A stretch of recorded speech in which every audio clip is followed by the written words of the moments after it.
What's up, everybody? Welcome back to September Mascot Madness right here, live on Twitch. What the hell happened here? Twitch.tv/ShaunosaurusRex, or over on YouTube. However you're enjoying the tournament, wherever you're watching it, hopefully you're enjoying it, because it's been pretty good. Yesterday, not the best day. A lot of blowouts, a lot of rough games, but that's okay. We have a whole new slate of action for you today. 8 games. I always put the wrong hand. I want to lead with my left. That's nothing. That's just a blank space. Where I'll write your name. Taylor Swift reference. Over here, that shows us the 8 games that we will be looking at today, starting with Florida and Southern Mississippi. But before we do that, let's get you caught up. Remind you of the bracket standings. Currently, we only have 3 points separating first and last place. Big thumbs up on that. That's what you want to see. Matt's predictions in first with 14. It's a guessing game right behind with 13. Beeb and Picosaurus, me, right behind that with 12 in third place. Technically third and fourth just because of how many points people have remaining. Fart King and Go Cougars bringing it up in 5th and 6th respectively with 11. So we'll see what happens at the end of this, or even in the middle of this, to see what kind of shifting we have. Matt's predictions got out to a rocket fast start and have been sitting there the entire time in first place. Let's take a quick peek here while I'm thinking about it. Who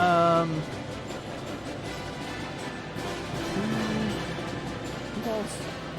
We have a Final Four pick in Stanford. Well, every bracket should have a final, or every section should have a Final Four pick, right?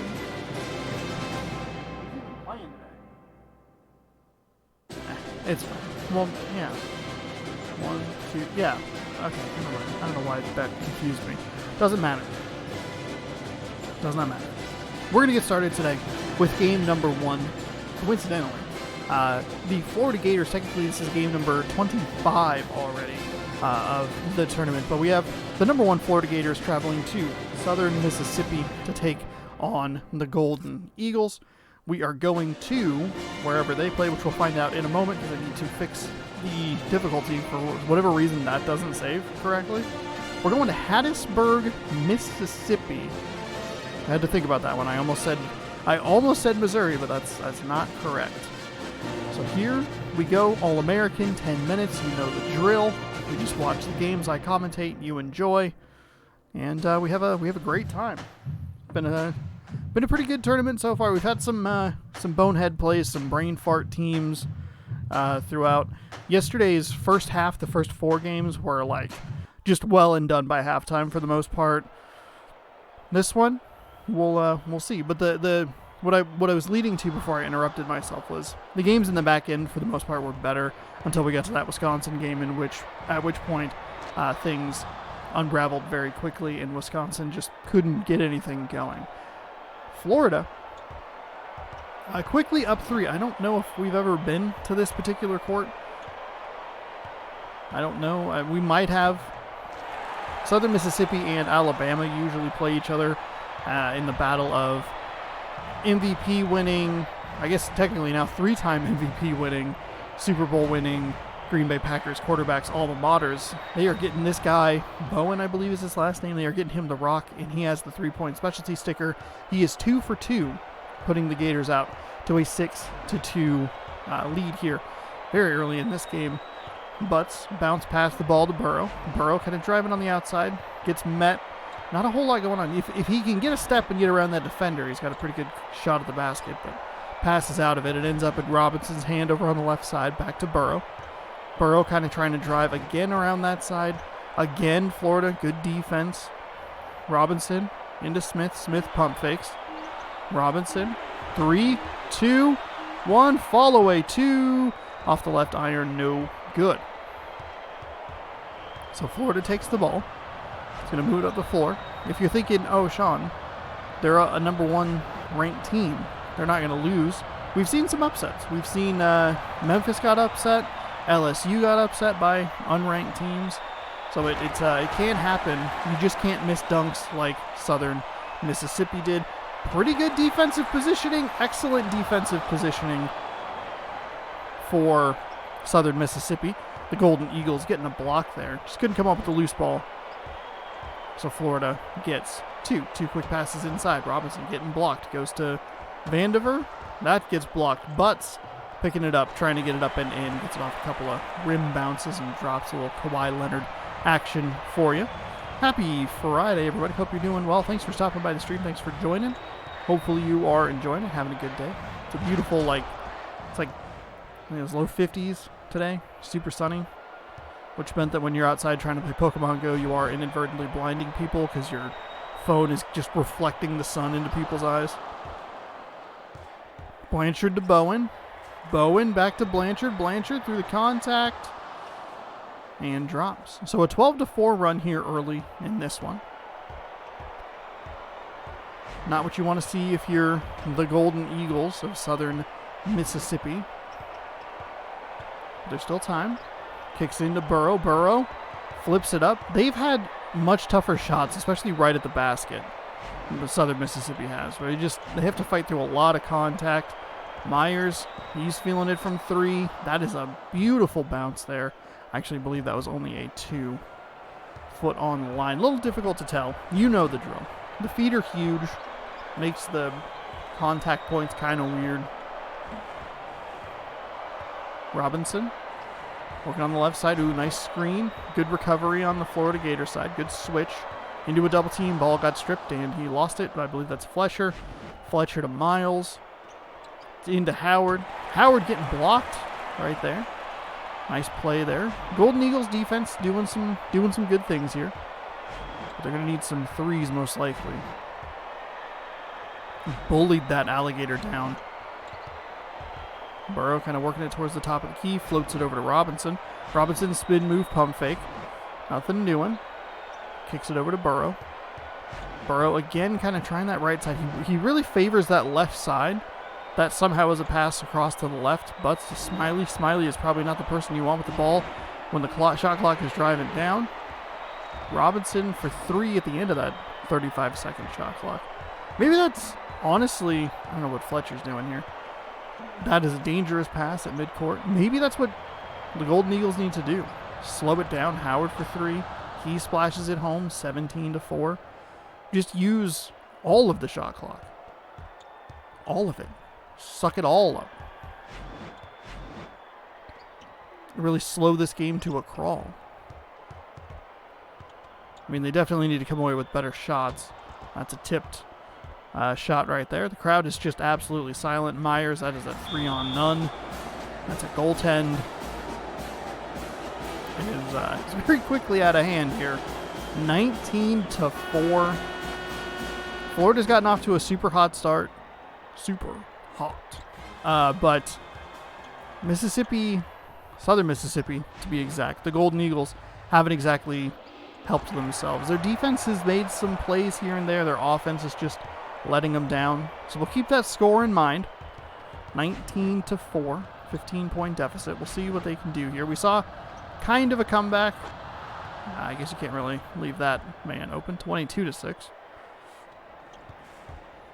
Saw kind of a comeback in the first game the other day, which I can't remember the teams that played.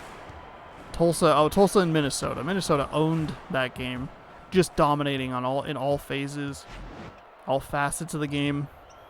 Tulsa made a little bit of a run, cut a 16-point lead down to a 6-point lead, but this one's ugly. This one's looking bad. At what point do we put in a mercy rule? 24-6 here into Vandiver. Vandiver getting it blocked out of bounds. He's holding his legs like, I can't believe that happened, but the Florida defender had excellent positioning there, and it's hard to shoot over that. Smiley pump fakes, kind of backing it down. That's another block for Florida. Vandiver somehow gets the circus shot to drop. As 6 minutes here have elapsed. There's a shot that's up and good. 26-8. So we're looking at an 18-point deficit. Florida with all the momentum. Got out to a super good start with a couple of made threes. And Southern Mississippi hasn't been able to respond in any real capacity. Pardon me. Been a lot of plays like that. They try to get the ball inside, but Florida's too good on the interior. They're making all the shots difficult for the Golden Eagles. That's an excellent block there for the Golden Eagles. You got a 3-on-1 opportunity here. Kick it to your right side. Well, draw the defensive foul. Normally you don't want to see that. I would prefer to see him bounce that to the right. Get a nice easy shot, especially if you're going to miss the free throw. I guess maybe that was the plan. Hey, go for the 4-point play. 26-12 now. 26-8, 18 points, maximum lead here. Just realized that I forgot to take my shoes off. Running a little bit late, thanks for your patience. Went over, got some of those adult things taken care of.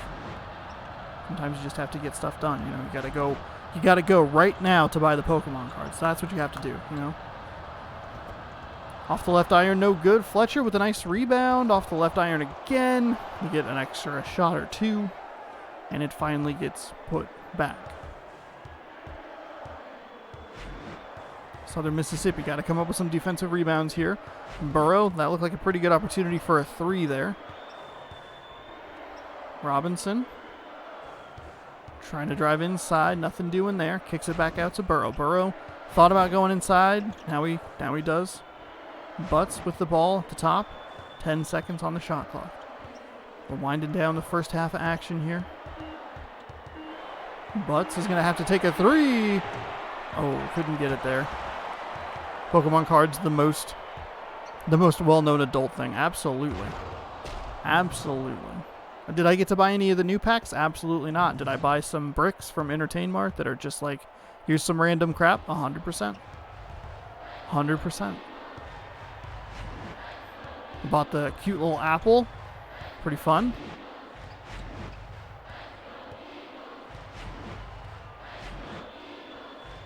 Butts with the ball. Also, hello, Harper's Ghost. Hope you're having a good day. Thanks for stopping by.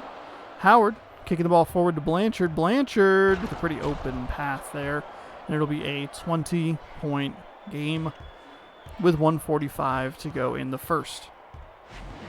This is a classic round 1 matchup that, for whatever reason, we saw this in one of the other games the other day where somebody was trying to throw the ball almost in that exact same spot, and for whatever reason, the player just kind of stopped, hitched for a second, and it threw off the timing of the pass, and was like, oh, it just went out of bounds for little to no reason. That's a pass 95% of the time completed. That time, no. Butts working on the right side. They're down 22 points. They are down by more points than they currently have. That's a nice play there. Tried to fake him. Split 2 defenders, drew the foul. See if Southern Mississippi... They don't. I was curious if they would get their newfangled strategy in there, where they miss, get the offensive rebound to put it back up for 2. Not that time. Fletcher with the dunk. The lead is 21. And we have a minute to go.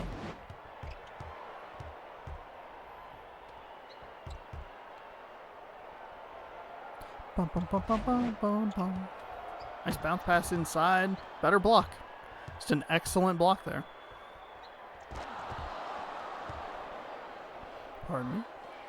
Howard's going to stretch the lead to 23. And this is one of the higher scores we've ever seen in the first half. I think Duke one time had like 40. That's another missed shot for Southern Mississippi. Myers feeling it, driving inside, just stepped out of bounds. He was going to do the plant to shoot and just couldn't bring his feet in bounds to not turn the ball over. Southern Mississippi now opportunity to hold for the final shot.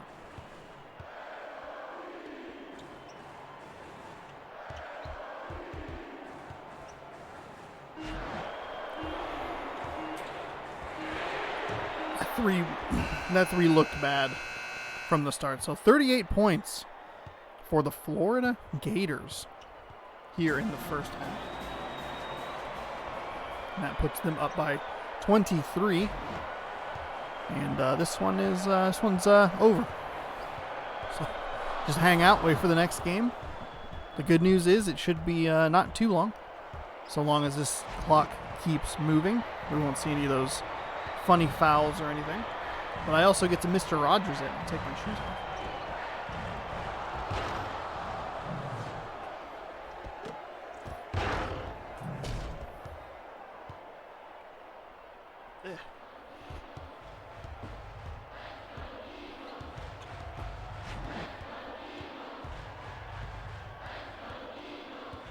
Vanderveer driving inside. Somehow that wasn't an offensive foul.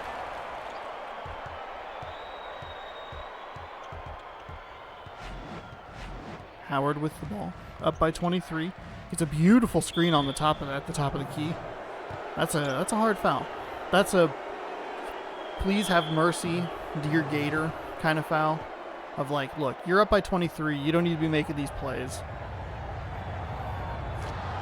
We are in danger of scoring the fewest points in tournament history, which the record is 19.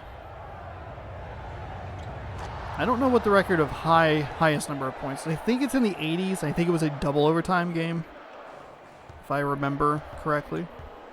Also, I remembered to put the newest March Mascot Madness games in the Mascot playlist. So that's good. The problem is I don't know. I got to figure it out. Like, it's weird. Well, I guess they're in order. They're in chronological order. Nah, it's fine. It's fine. Never mind. Never mind. I was going to say put the most recent ones at top, but I would prefer, personally, I would prefer them in chronological order. And since it's my channel, I can do whatever I want. Like the absolute maniac that I am. Okay, Southern Mississippi. Kind of all but guaranteed here. All they have to do is make one shot in the next 8.5 minutes. They won't be the lowest scoring team in tournament history. Now, I will say, if you go back and you look at some of the previous tournament brackets, there are some that's like, man, one team only scored 10 points. No, they absolutely scored 40. I just hit the button incorrectly. Some of them are just, the correct team won, but the score is incorrect. Butts and Robinson pass the ball back and forth here on the right side. A lot of players over on the other side just hanging out, having a lovely picnic. 21. Now officially half of what Florida has. Florida's only scored about 8 points here in this second half. Hit the ball to him. That's off the right iron, no good. It's a long rebound, a little tricky for the Golden Eagles to get, as there weren't really any Golden Eagles on that side of the floor. Just a bad bounce for them, but fortunately don't give up any points that time around. Burrow with the ball on the right side. They really like this right side. Defensive foul. Southern Mississippi. Interesting. Southern Mississippi ball, excuse me. Florida will make a substitution. Gonna run it. Robinson. He's confused now. He's on the left side of the floor. He's not used to that. And they give up the turnover. He's like, I like being on the right side of the floor. I don't want to be on the left. Leads to turnovers. That's bad. Bowen for 3. Splashes that one home. Somehow missed the last one, which was way more open, and made that one, which was way more covered. Interesting. If you had given me both of those shots, I would have guessed that he would have made the open one, because that makes sense. Robinson, he'll splash it home for, that's just a deep 2. So a 22-point game here. Anything can happen in March Mascot Madness, but a 22-point deficit is not likely one of those things. It's a defensive foul. Mercifully for Southern Mississippi, the basket does not fall. And Vanderveer picks up a foul. The white text on yellow background, a little tricky to read. Just a wee bit.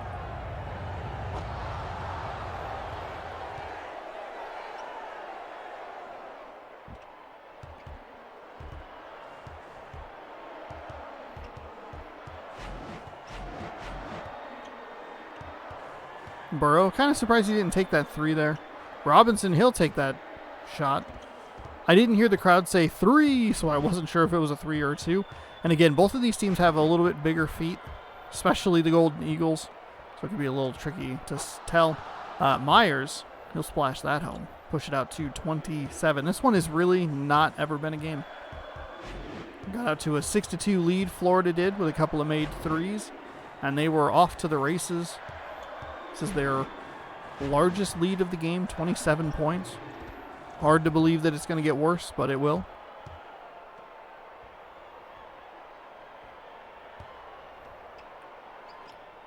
Two quick passes inside. Fletcher, nice defense on the interior by the Golden Eagles of Southern Mississippi.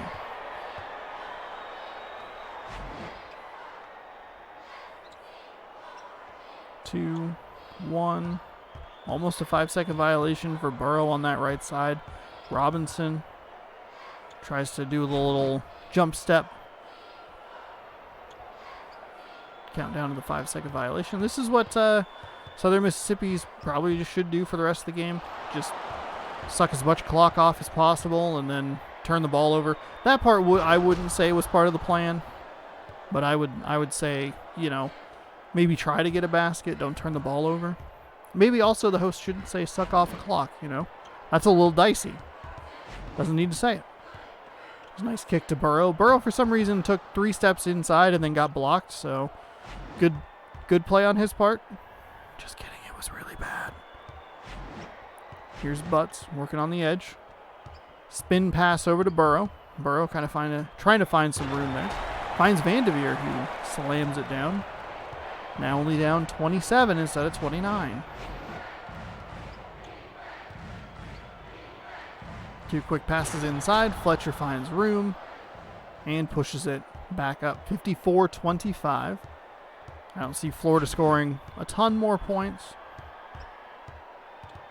They're definitely one of the higher point totals that we have seen so far. And this also gives me an opportunity to find, yeah, sure, just give the ball back to them. Like they needed extra possessions, Southern Mississippi. Opportunity to find my notebook page here. There's a nice turnover. Butts free in the lane. There's a nice jam home. That Florida Gator on defense, very quick. Almost got back. But instead it is a 27-point lead. Nope, just kidding. 29.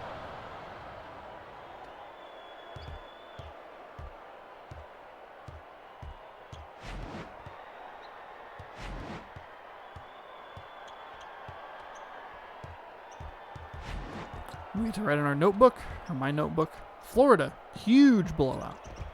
So we don't even have to look at this game when it comes down to, hey, what were the best games of the last tournament? It wasn't this one. Not even remotely close. Off the rim a little bit. Offensive rebound, 31 points is now the deficit.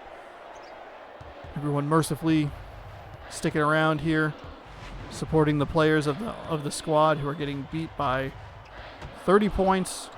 Watched him block there.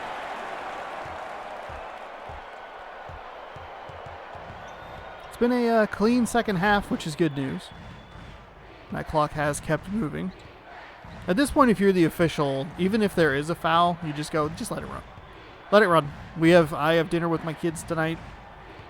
I don't have time to be officiating these free throws. Now's a good time to get a drink. 12 seconds left before they shoot it. 6, 4, 3, 2, 1, and shot is up. Shot is good. With 2 minutes and 23 seconds remaining. I have to save my vocal cords. We have hopefully some exciting games coming up. We have the big round 1 grand finale later this afternoon, tonight. Ohio State, Stanford. That's exciting. So we have Uconn and Arkansas. We have the Temple Owls playing. We have big fan favorite Ohio. They're in today's video. Arizona State, former champion. So it looks like all the good games are at the end. Okay, good. Excellent planning, Sean. Fantastic.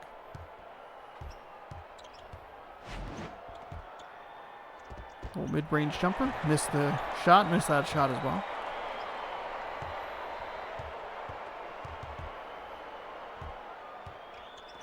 Oh, nice steal there by Burrow. Padding the stats a little bit. Into Robinson. Robinson with a nice dunk. Cuts it to under 30 points. So they're at least only getting blown out by 29. But you like to see it. You like to see that a team that's getting their butts handed to them, they're still out there, they're competing, they're getting turnovers, they're still making baskets, they haven't completely quit. There's a nice block there. Just couldn't come up with the loose ball.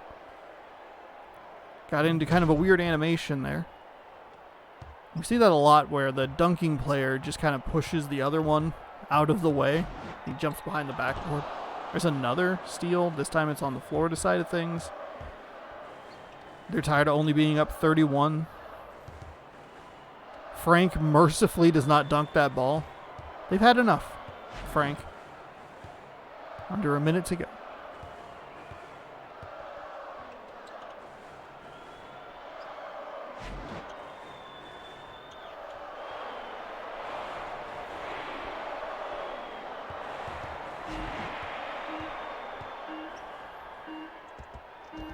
Flips the shot up, and it's good.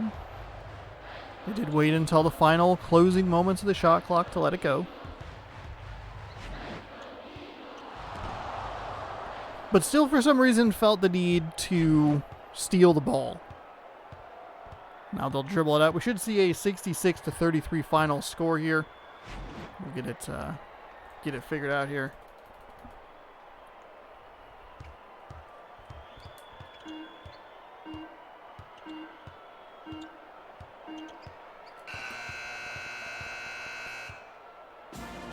And there you go.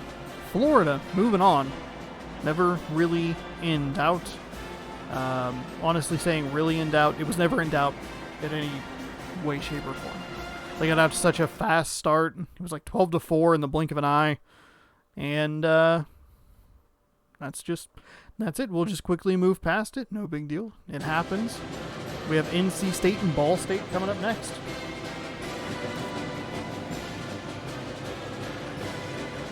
Out of 64 games, you're bound to have one that's just an absolute stinker, and that was the one right there. NC State taking on Ball State. I did not give myself enough time to cut there. Suck it, future Sean, if this becomes a top 5 game. Suck it. You don't get time to cut. Oh. Game number 2 here for you. Even worse, I gave myself a big dumb pause. Didn't re-announce the teams. Oh. I'm going to be so mad at myself in 5 months when I look at this video. And I go, why? Why did I do that? I was taunting myself. That's what I did. We are going to Indiana. I believe, yeah, it's Indiana. Muncie, Indiana. For this next game, Ball State and North Carolina State. So battle of the states here. Wolfpack Cardinals starting right now. As game number 2 rolls on here. In March, Mascot Madness number 3 game. I guess technically game number 26. After today, we'll be halfway through. We'll have the round of 32 next week, Thursday and Friday. We'll have the Sweet 16 the following Thursday, and then that following Friday.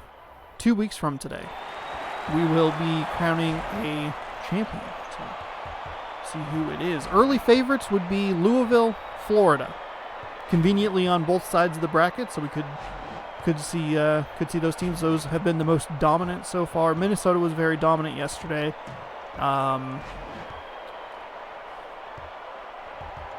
Georgia had the lead the entire time. Dayton and Syracuse also led throughout the entirety of their games. But I don't think anyone's quite looked like Florida or Louisville just as far as complete domination. So we'll see. We'll see what happens. Those 4 teams, though, that were dominant in the early games yesterday, 2 of them are going to get taken out by other dominant teams as they're all going to match up in the second round a week from today. So that'll be interesting. Sloppy start here for both teams as Ball State and NC State. 50 seconds in here. Newsom finally finding some room. The defender just backed off. You could have the free 2 points. I'm good. Don't want to deal with it. Don't want to get injured. Don't want to foul anybody. Have them. My birthday gift to you. I was like, dude, my birthday's in October. There's a 3 for Ball State. It rattles around every bit of the rim and drops. to give Ball State a 1-point lead. Quick pass inside to Reed. Reed into a double team, kicks back out to Weathers. Weathers over to Newsom. Newsom to Sears. Rest in peace. I'm assuming that store is dead, but who knows? Sears with that 3-point specialty sticker next to his name. And you have the speed sticker next to that other player's name. That's going to be a foul. So, we will see Sears, after being fouled by Holcomb, go to the line for 2. First one's good, 3-3. That's what you like to see. Second shot up and good, so 4-3 now. NC State retakes the lead. After the last game, this is a thrilling barn burner. It's only been 1 minute and 45 seconds, but see what happens here. That's great defense by NC State, working with a little bit of that full court pressure. It's a nice little finger roll layup. And a lovely cough from the commentator.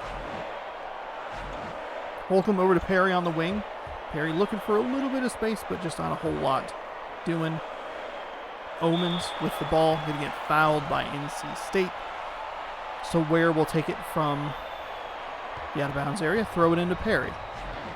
Perry, probably the son of famous actor Matthew Perry. Now playing as a mascot in a tournament. Banks finds some room. Nice jam home there. Have a little bit of a slower-paced game here. 6-5 with 3.5 gone. First half of game number 2. Weathers. Quick passes in to Reed. That's going to be out of bounds. Again, super hard. That one's really hard to call. Sometimes it's out of bounds. Sometimes it's a foul. The animations look very similar. That time it was an out of bounds. Next time we'll look at that. We'll look at it be a call to foul, and I'll be like, hey, tell me the difference. Show me the difference in those animations. As far as the mascots are concerned. Maybe it's a little clearer with the actual players, but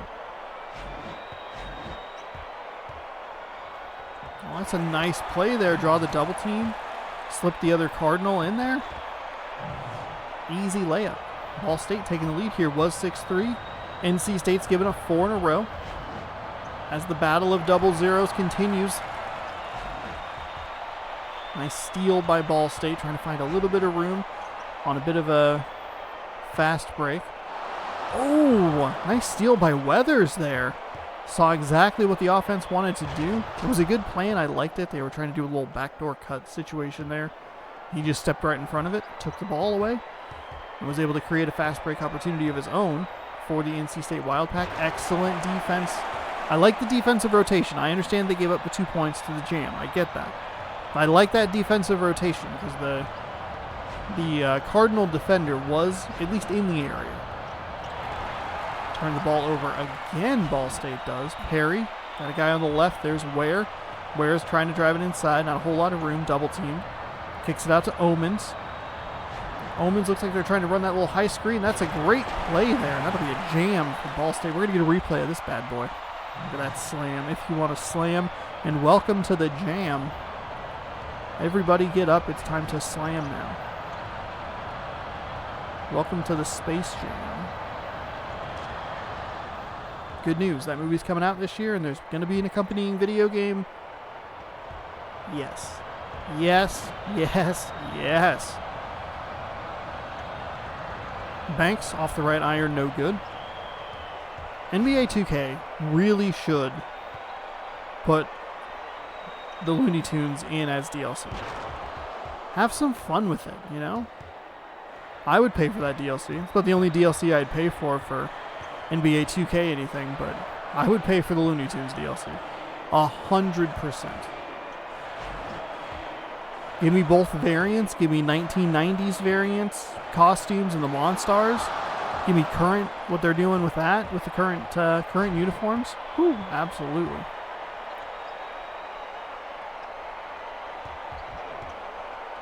Proctor inside to Sears. Sears' little mid-range jumper is missed off that right side. Just a little too strong on the shot.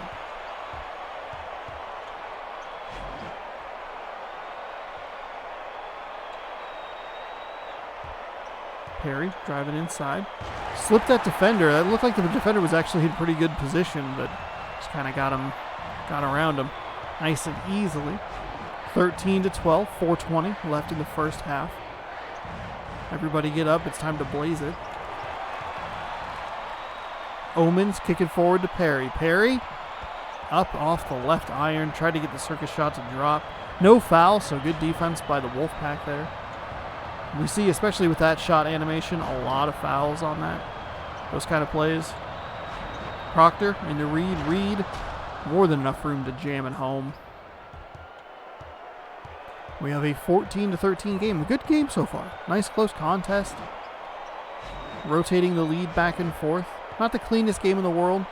Neither team's been super efficient from the field. We've had some good defensive plays, a lot of steals. But we've also had a lot of missed shots like that. They're just like, kind of just one and done. Not a great shot in the first place. Nice little tip in there for Ball State to give them the lead back at 15-14. Yet again, NC State got them Butterfingers. They lose the ball. Somehow turns that into a huge jam. I don't know how he got through both defenders there, but that'll be 2 points with a chance for one more coming from the stripe. Free throw is up. Free throw is good. 17-15. 3:24 remaining. First half. NC State working with a little bit of a full court defense. It works again. Kicks it over to Sears. Sears with the deep three. Off the back iron, no good. Just a little too strong there. Perry, all kinds of room. A little power jump in there. And good defense by Sears, who picks up the rebound. Forces the missed shot. Brings it up the court. We're in basketball, Sean. Bring it up the court. Reed, spinning around. Somehow drew an offensive foul. I don't know how that Cardinal did it. He looked like he went from like full motion to complete stop in like on a dime. They almost lost the ball in the inbound. My goodness. So a good play there for Ball State. Perry will drive it all the way to the hoop. Does that little Euro step. Gets it up. Gets it in. Tie game with the free throw pending. Ball State completes the three-point play, and it is 18-17. They saw how well the full court defense was working for NC State, so they'll try it themselves, and it doesn't work at all because they run that kind of little halvesy full court defense that's defeated by just running literally one screen, and then they're free and clear. Rocket pass into Sears. Back out to Newsom. Newsom trying to drive on the left side here into a double team. That defender is doing a good job not letting him get anywhere near the paint. Sears, he's going to try the same plan. Same defenders saying, hey, no, go away. That is a turnaround three that is good. Wow. Omens bringing it up the floor. Shout out to their PCs. Go to Omen and become better or whatever dumb advertisement tagline they have. Oh, you had the guy wide open for three. Why didn't you take it? Ware loses the ball. It gets stripped on the gather. Weathers up ahead. Again, drawing the offensive foul. I don't know what that bird is doing, but he is on top of it today.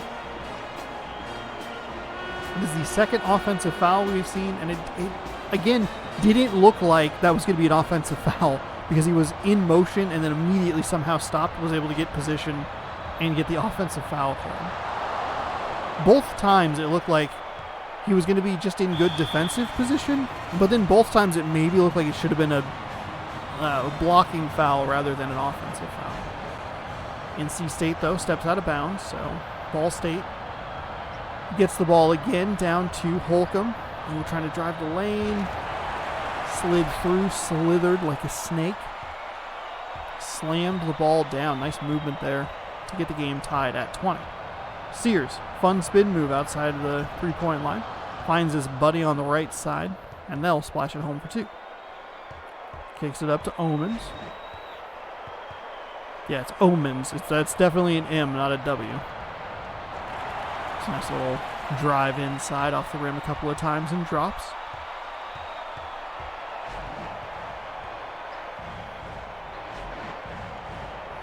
2 quick passes inside. Reed gets stuffed right at the rim. It's a 3-on-3 opportunity here for Ball State. Probably a good opportunity, or a good decision there to pass out of it. Not worry about trying to push too hard. Omens stuck in that weird spot. 17 seconds on the shot clock. They'll take the shot at about 3 to 2 seconds left. Take a drink.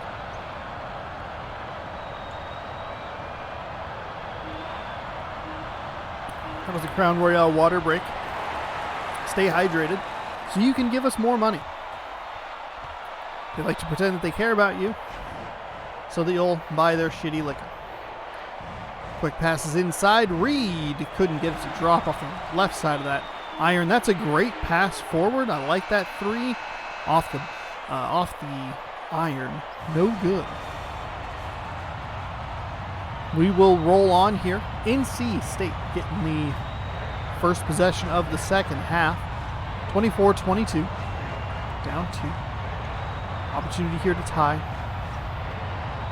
Proctor kind of really working with that double team, trying to find any sort of room there. Finds Newsom. Newsom kind of wastes that opportunity. He drove immediately into the same double team that the previous player had drove into, and then threw the ball out of bounds. Not a great opening possession. Little high screen there trying to free Omens. Omens finds Banks, and Banks jams it home.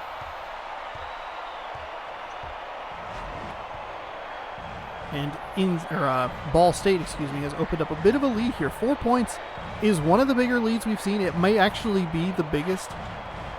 And that first half was very tightly contested. Holcomb comes away with it. Salute lost the ball again, but can't come up with it. NC State at least making them. Oh, they come up with that steal though. Nice play by Sears. Sears has been all over the place. Right under the basket. Somehow lost it. That was... Imagine getting trash talked by a Mascot. Newsom bullying down that Cardinal. Cardinal out to Sears. I said the wrong name. I was thinking about the bird that got bullied. The bullied bird. Ware kicks it to the left. I like that 3, by the way, that Sears took. Just couldn't get it to drop. Keep giving it to him. He'll hit one eventually. Banks, pump fake. And their defense has done a really good job at making sure that this game has never been out of reach. This is the largest lead we've seen. 6 points. Super tightly contested first half. Very back and forth. Well played.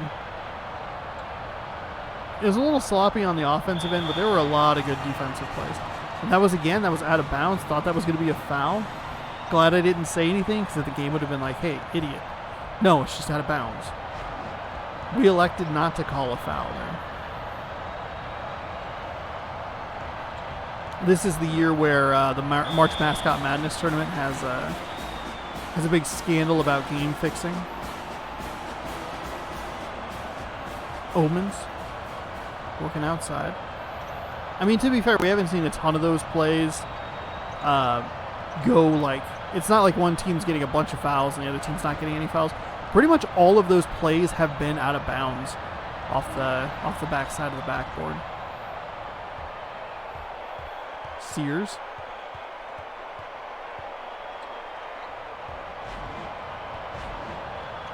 Into Proctor. Proctor doesn't make the second quick pass. Again, had the guy open right in the paint. Tries to move around. Finds Sears in the corner. Sears for 3. No good. Defensive rebound. It's a 2-on-3 in favor of the NC State Wildcats.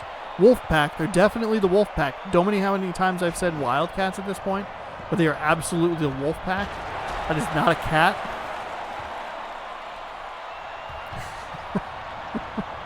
I do love their hat. I like when they put animals in hats. I don't know why. Reed working inside. Off the left iron, no good. We're 3+ minutes here, or gone here in the second half. I don't know if NC State has scored. I believe it was 24-22 at half. Is that correct? They might be just getting crushed here. Crushed.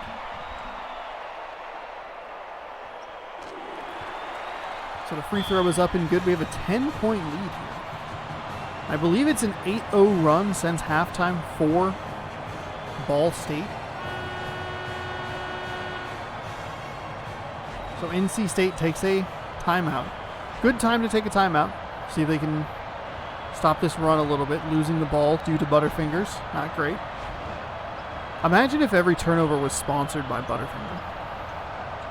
That's another Butterfinger slippery hands play or something like that.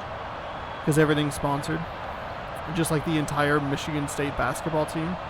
And then everyone's like, well, we can't possibly pay the players. And then you're like, you're literally sponsored by Rocket Mortgage. What are you doing?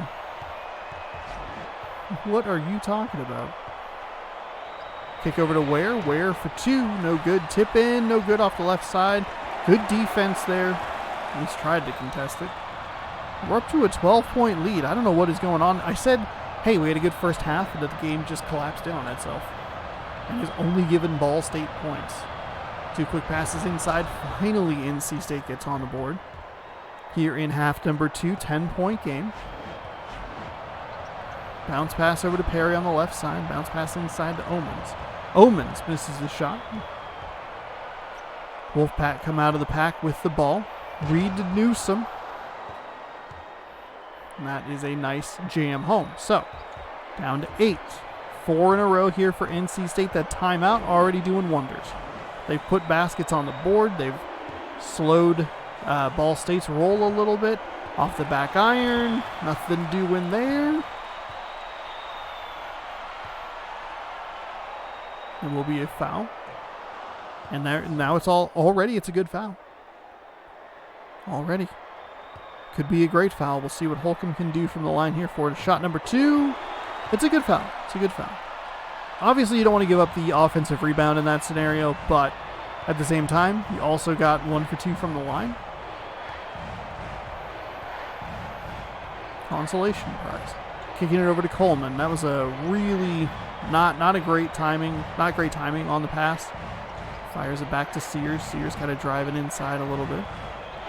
Kicks it in to Perry, who plays for the other team. Perry to Omens. Omens fires it over to Ware. Ware, open 3. He'll knock it down. We have a 12-point game. This has really shifted here in the second half.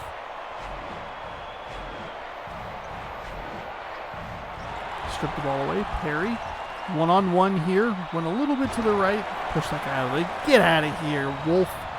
I'm dunking. Lead right back up to 14.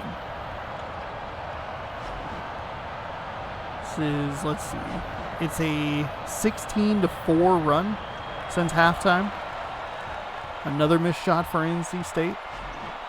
Just playing abysmally here in the second half. Ware kicks into Owens. Owens over to Perry. Perry elects not to take the 3, drives inside, tries to split 2 defenders. Not a whole lot of room there. His teammate keeps trying to pop out to the 3-point line to give him an outlet, but he keeps dragging a defender with him. It's a bounce pass into Proctor. Proctor kind of just throws it up and prays that it goes. It does. 12-point lead. We have seen a 12-point lead overcome in this tournament. Texas Tech took out UNLV after being down by 12 in the first part. I believe it was the final game of the first part. And that's really the only outstanding game we've had so far.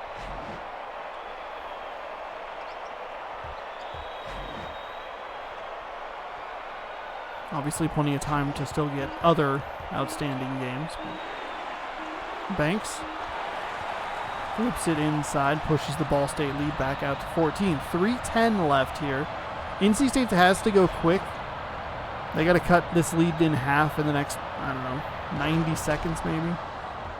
Maybe closer to 60. A couple of turnovers would really help. A couple of faster possessions, just like that one, are also going to help as well. Ware on the outside for 3. That does not help NC State at all. That pushes the lead to its largest of the game at 15.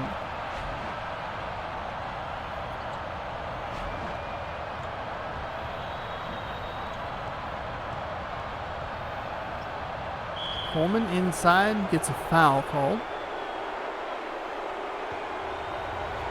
That'll mean that NC State will go to the line. Shooting 2. Coleman, 1,000 from the line. 100%. Maintains 100% from the line.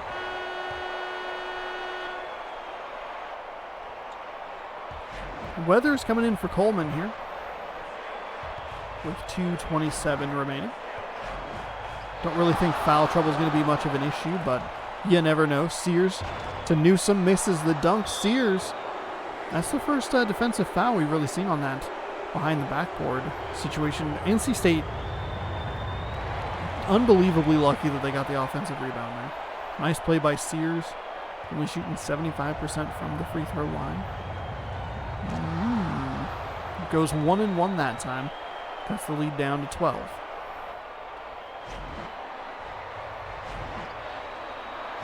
I mean, I don't even think if you cut that down to 11, you're looking at much of a difference. There's a nice steal there.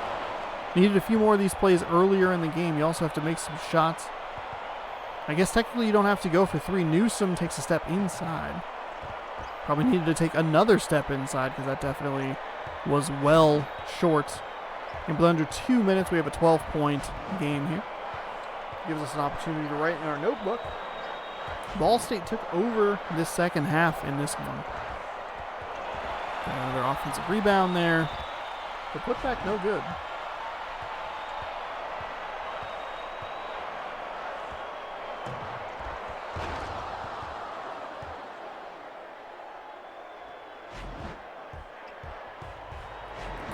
Ball State dominates the second half.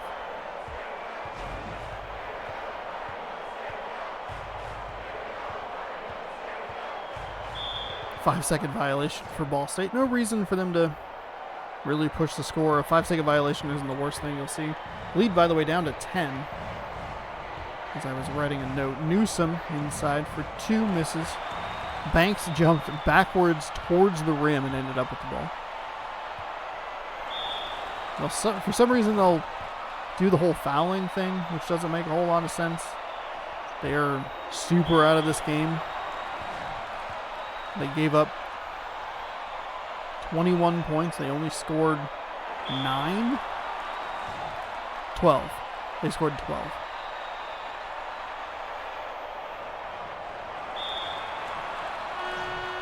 So I guess we'll just do this song and dance. Cool.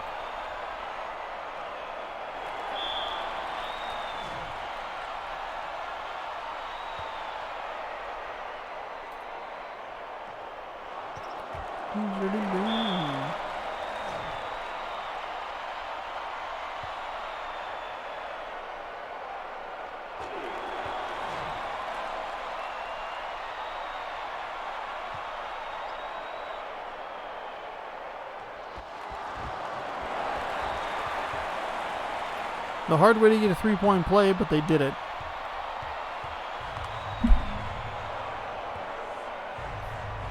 My apologies for hitting the microphone. Looking at picking up a new microphone the other day. If I can get the one that I'd like to get from Elgato, I might pull it on that one. Looking into that, looking into a nice ring light so the lighting's a little better. People are like, why didn't you do that like literally over like a year ago? I've always had natural light until now.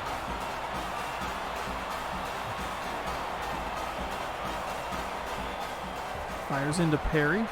13-point game here. Nice steal there for NC State.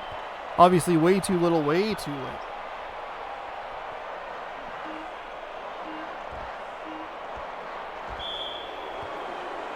Fouled with 2.1 to go. For some reason, they decided to foul. We have an injury for NC State at the absolute end of a meaningless game. Well, meaningless injury at the end of a blowout. Oops. Wrong one.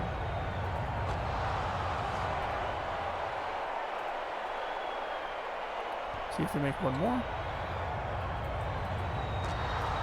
So 48-37 is our score at the moment. And that is what it will end at. Ball State controlled that second half from the tip. And they gave up, they got a 8-0 run going before NC State even got a basket several minutes into the game, or into the second half. And Ball State able to just kind of run away with this one. Good first half, but blowout in the second half. 48-37 is your score. Ball State moving on here. And we will move on ourselves. We're going to head over to Marquette to check out a former champion in Arizona State playing the Marquette, I believe, Golden Eagles. I believe Marquette is an Eagle team as well. So in-game modes, this menu system is very bad. This game does not work. I bet that I had that complaint a lot when I used NCAA 09. This menu system is just really bad. It doesn't ever work. You got to hear me complain about that for 32 hours. Marquette. Is it Arizona State today? Arizona State at Marquette. Okay. So we're going back to M. There they are, the Golden Eagles. We're going to look at the Arizona State Sun Devils. And here we go. Former champion Arizona State. They won, I believe, the first September tournament.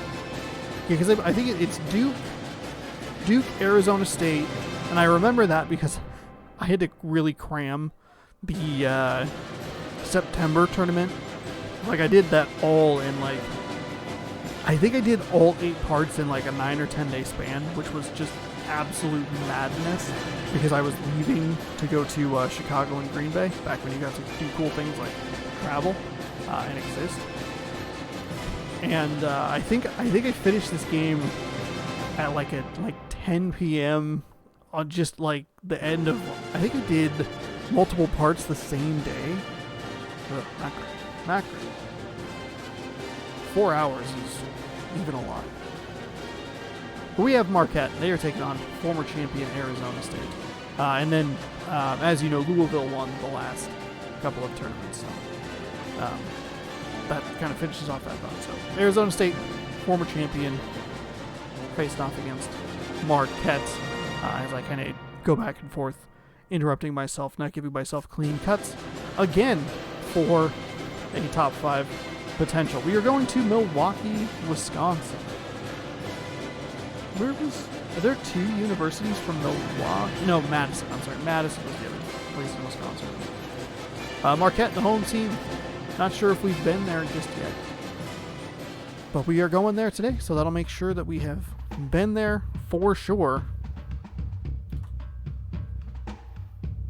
As we hit game number 3 in a tournament that hasn't been, or a day that hasn't been super exciting. Had one good half of basketball, and the other 3 halves have been just complete domination by one team. Number 13, Marquette, taking on unranked Arizona State. And before you think, well, that means Marquette's going to win, Arizona State scores the first basket. They win the tip, they score the first basket, and we've seen a couple of upsets already in this tournament. Number 5, LSU going down. Not even really much of a competition for Georgia. Number 14, Memphis. It was a miss from the other Golden Eagles squad, but a nice putback there off the miss to tie the game up at 2. Early stages of this one, game number 3 of 8, as we are approaching the halfway point of the tournament. Nice turnover there by Marquette, firing it forward. Kicks it into Ayers. Ayers, nice finger roll there to get it in. And with 1 minute gone, we have a 4-2 Marquette Arizona State lead. Bounce pass over to Buckles. And Buckles shifted to his right, moving back to his left, trying to go right. Page. Kicks it to Chung. I believe it's a G. Spence with a just fantastic putback there. Nobody else even in the vicinity. Just jamming it home. As Ferguson gets freed up by his friend with the screen, as Arizona State kind of tries that little, half effort full court defense. Nice hook shot there for Marquette. They are playing well so far offensively, with Arizona State down 2, bring the ball up the court.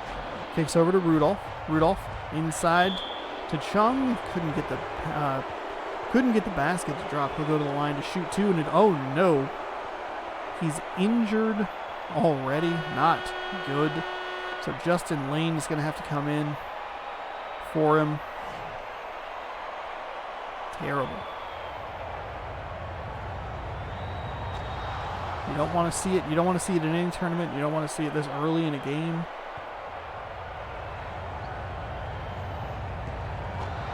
Hopefully it's not too serious. We'll see him out there again. He was grabbing his arm. As there's only about 3 animation packages they have for that. Speaking of this game, I was at Entertain Mart, like I mentioned earlier in this stream.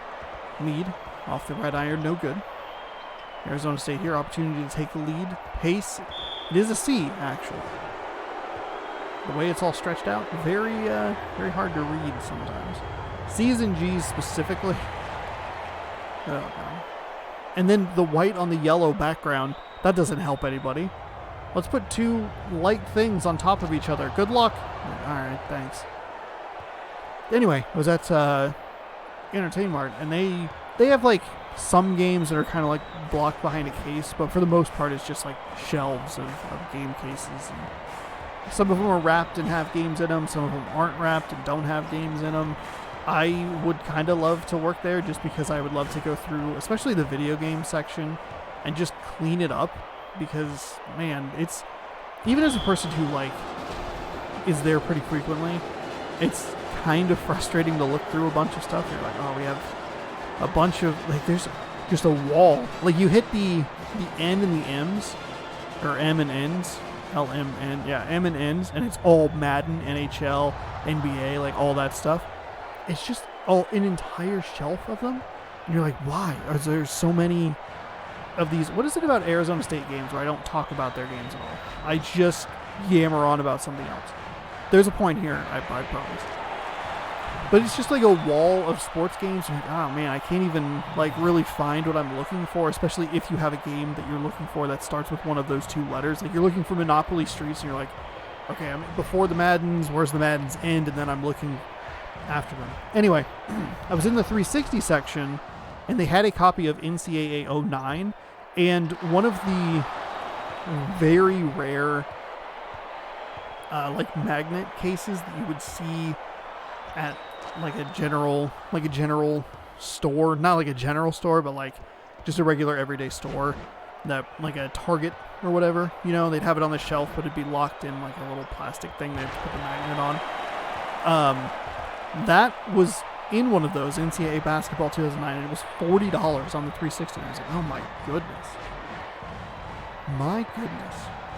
Not nearly as expensive as NCAA Football 14, which I believe is priced now at about $100 complete in box for the 360. Which is kind of interesting because I don't know exactly what complete in box in the 360 would mean for that game, because I do believe that was about the time that most companies started just not putting instruction manuals in. So you just have like a EA code that doesn't work or something. But if you want to sell that now, because looks like a couple years we'll be getting a new football game, which means it won't be worth much, if anything, in about 2 years. At least that's what the rumor mill is saying, is that like internal EA documents have 2023 as the time for a new NCAA football game, which frankly I like. I think that gets them, especially on the PlayStation side, I think that gets them out of using the PlayStation 4 and PlayStation 5. I think Xbox, hopefully, I think that they'll have it more shifted towards the Series X and the Series S, so they can just focus on the next-gen consoles instead of worrying about, like, we're doing PC and we're doing both generations of consoles. I think that'll work. And 2 years is plenty of time to get excited for it. As long as they have mascot mode, fingers crossed.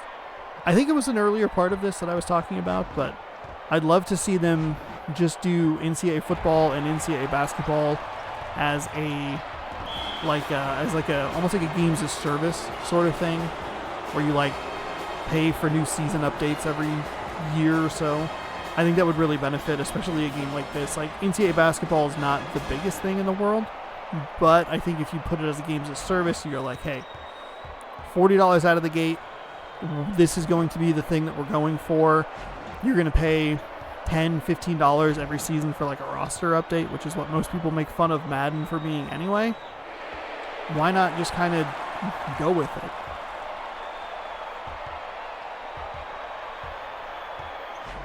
But then, you know, put the mascot mode in. Put all the mascots in. Put as many mascots as possible in. And then we can go to an HD basketball game. That'd be pretty fun. Randolph, he's inside. Arizona State continues to not get their games commentated. Meade is going to drive it up the floor. Kicks it to the right. Ayers gets it blocked. Maybe Ferguson threw it off the bottom of the backboard. We have an 18-18 game. But college football is going to be hype as all get out. I'm very excited for it. I love the NCAA football games. I like them more than Madden. And should be fun. Ferguson slipping it around to Meade. Meade driving it inside, kicking it back out to Ferguson. Ferguson wide open three. That was left when it left his hand. Looked bad from the start. Pace working it up the floor. Kicks it to Lane. Lane to Randolph. Randolph back to Lane. That's a nice play there. It's a little bit of a wrinkle of the play that we've seen run before where, you know, that kind of high screen sort of thing. I guess that's just a regular pick and roll. Never mind. Just ignore that previous comment. Ayers flipping it off the left iron. No good. I believe that's Buckles coming up the rebound. Lane coming in after the injury to Chung. Still in the game here. Been in for the last 5 or so minutes. He got injured pretty early, unfortunately. That's a defensive foul for Arizona State. Or, excuse me, a defensive foul on Marquette. Gives Arizona State the ball out of bounds. Lane shifted to his left side. Trying to open up somebody in the interior. Excellent rotational defense there by the Golden Eagles. Pace didn't even have an opportunity to put up a shot there. Instead, he'll drive it into a double team. Got a big Eagle on Spence. It's going to be a foul. He was just patrolling the middle. Slid over to the right side beautifully when the pass broke left. Went right back to the left side. Never left his man open enough to get quick passes inside. So Spence makes one of the 2 free throws. And Meade will bring it up the floor. Bounce pass inside to Kennedy. Bounce pass back outside to Ayers. Ayers for 3 and the tie. He's got it. 2:19 remaining here in the first half, and we are looking at a 21-21 tie game. Good first half so far, I think. Been talking a lot about not the game. Buckles kind of stuck here. Kicks it out to Spence to break the cycle. That's the defensive foul that I thought we would see more in the Ball State game. Ball State picked up a couple of offensive fouls against NC State. I guess I should say Ball State forced NC State offensive fouls in more positions where I would assume that it would be a defensive foul, like in that specific scenario. Arizona State, ooh, that's a nice play on the interior. Just couldn't get the shot to go up and good. Good rotational defense again by Marquette. Playing very well in this first half. Loses the ball on that one, so not great. Kennedy dives for it. Throw the ball to Meade. Meade. I'll just keep it going. Meade, I cannot believe he threw that ball out of the key. He had pretty free and clear to the basket and got rid of it. I can't believe that pass. I can't believe it for 2 reasons. 1, it wasn't picked off, but 2, he just made it in the first place. Oh no, tried another one of those passes from the lane back to the 3-point line. That's going to be a foul. So Pace will shoot 2. As I say, the 7th team foul from Marquette. Oh my gosh. I was, just to go back quickly to the NCAA 09 thing that I was talking about, I was surprised that 09 was as expensive as it was. Usually, if you take the case of NCAA Football 14, like, yes, that game's $100, but that does not mean that the other previous version, NCAA Football 13, is $50.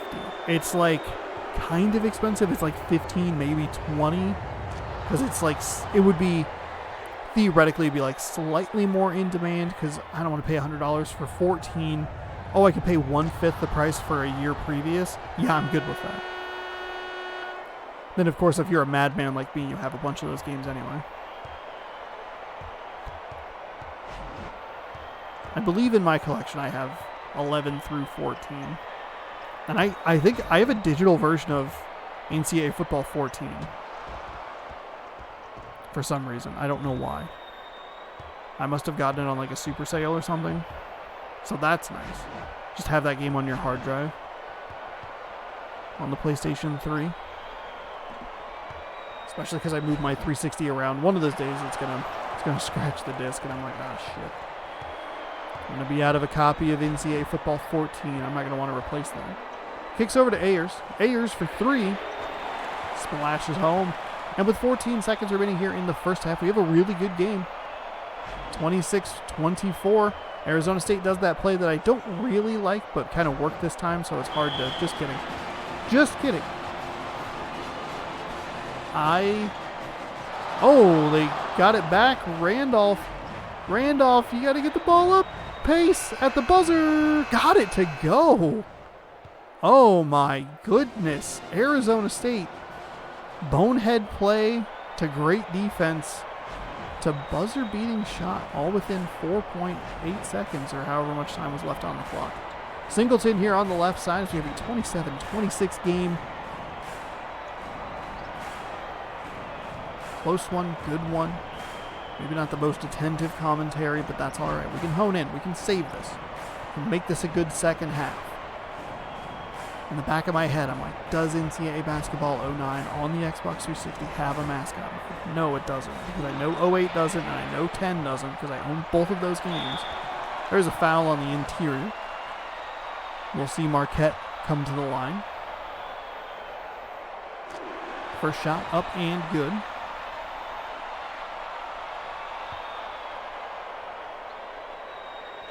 Second shot up and good as well. So 28-27. 9:26 remaining, second half. Just getting into this one. It's been a good one if you're just joining us. Here on twitch.tv/SeanOsaurusRex, where you can catch all your March Mascot and September Mascot Madness live in the months that they are described for, September and March. First free throw, no good. You can walk away from this with a tie game, Arizona State. If Pace brings his percentage up to 50%, he can't. That's the guy you want to put on the free throw line if you're Marquette and you're losing this game late. Just a couple of free throws. Could have tied it. Could have taken the lead. Instead, no points for Arizona State off the foul. Marquette turns around, makes 2 points, and goes right back to the basket and scores. Kind of looks like there's a weird chest thing going on there with Marquette, but we'll ignore it. We'll move on.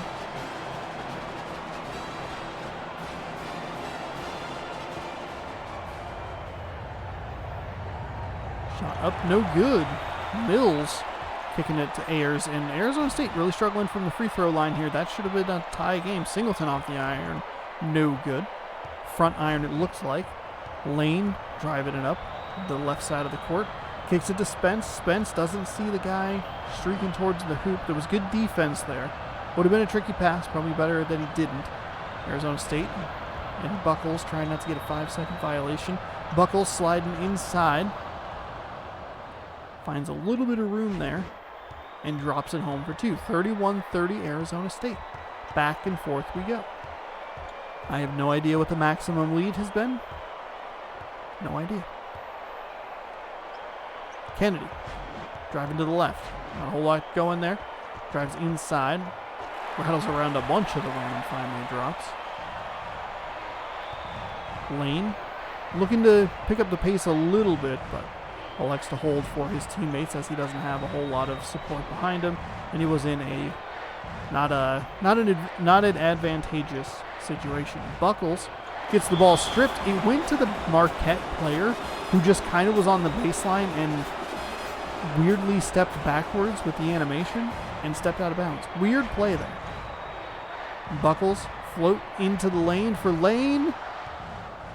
And that one's good. Right back to Arizona State with the lead. Kennedy at midcourt. Trying to find something to do here. Spins around. Doesn't really get anybody because there wasn't anyone initially, and then there was on the backside of that spin. He spun into the defender. Bounce pass out to Kennedy. Kennedy throws it inside to Ayers. Ayers over to the right to Kennedy. Kennedy inside to Samuel. Samuel, hook shot off the right iron is no good. So we'll see what Arizona State can do here. Both teams trading twos back and forth. But they aren't now. They're trading missed shots back and forth as Pace dances around the right. Or left side, excuse me. I saw the player running around to the spot in the on the three-point line where they like to shoot it, and I was like, oh, he's on the right side. Confused myself. Lane to Pace, Pace to Buckles. Trying to find some room. He has pretty good position there. Marquette, though, has better position because they stripped the ball away. That is really good defense by Arizona State. If you're Arizona State, Lane taking that foul, you want to see that 10 out of 10 times. Make him earn it from the strike. Get in the way.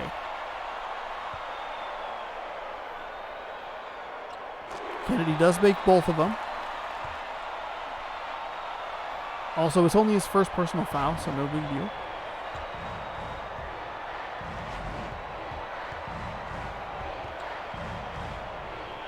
Lane in the lane. Gets it. Gives the lead immediately back to Arizona State. I was going to notate that he was getting dangerously close to that out-of-bounds line. And he stepped immediately on the out-of-bounds line. Here's Randolph. Kicks it over to Buckles on the left side. Slips through the defense. It looked like it was maybe a blocked shot. Went right to the Arizona State player, and they almost ran out of bounds again. Fortunately, they throw it back inside. They'll get some penetration in the lane, and they will find a nice easy dunk there, 37-36. 4 minutes gone here, second half. Been a good one so far. Both commentary-wise and gameplay. Pace, leaving them open mid-range. We'll take that shot a bunch, I'm assuming. And I'm sure they're okay with living with that. Like, hey, it's a good pass. It's a nice assist. I think Arizona State's happy with that one. Beautiful three from Marquette. Gives them a 2-point lead. Just when you kind of start to think one team's taking control, getting a little bit of momentum, the other team comes storming back. Lead hasn't been very large. Largest I've seen is 3, maybe 4.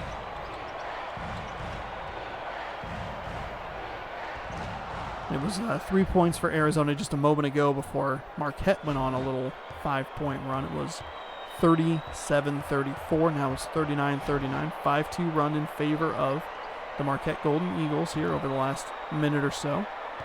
Singleton spins around, finds some room in the lane. Little Euro step going there. 41-39 halfway through the second half. Pace bringing it up the floor, kicks it to the left to Lane. Lane looking for somebody to clear some space in the zone, or in the paint, excuse me. Marquette's doing a really good job of rotating their defense. Buckles back to Pace at the top of the key. Pace to the right to Lane. Lane back over to Pace. Trying to get some kind of mismatch, something going here. A lot of Sun Devils near the perimeter. They hadn't, or didn't, I should say, really throw it inside. There's a lot of exterior movement there. The only reason they got to the interior is because they missed the shot. They missed it too. It went to the Arizona State player, and they were able to put the ball back in the hoop. Kennedy working with it here. Spins around. Bounce pass to Samuel. Samuel short off the left iron. Again, just a weird kind of sequence there. Shot it 2 steps, maybe a step inside the 3-point line, and then missed the shot. It went to the correct player, the offensive player. They're able to get the points. Stolen away by Marquette, but slides out of bounds. Bangs his head into the scorer's table. But he's all right. Randolph kicking it over to Pace. Pace back and forth. Lane backs away. Now tries to get some players moving in a good position or in a good direction. Randolph kicking it around. That's a block, beautiful block inside by Marquette. Pitts coming away with it. Fires it forward to Kennedy. The defense for Arizona State on that drive was absolutely horrendous. Horrendous. There was a 1-on-3 in favor of the Arizona State Sun Devils, and they didn't put anybody in the way. Marquette, though, does pay him back. He just can't make the basket. That guy got out of the way, and he still didn't make it. My goodness. Meade breaking ankles out here, driving into a double team. Fires over to the left to Ayers. Kicks back up to Kennedy. Kennedy, that's a 2. Doesn't go, so it doesn't matter. Arizona State comes away with the ball. 3 minutes to go, 4-point game, 45-41.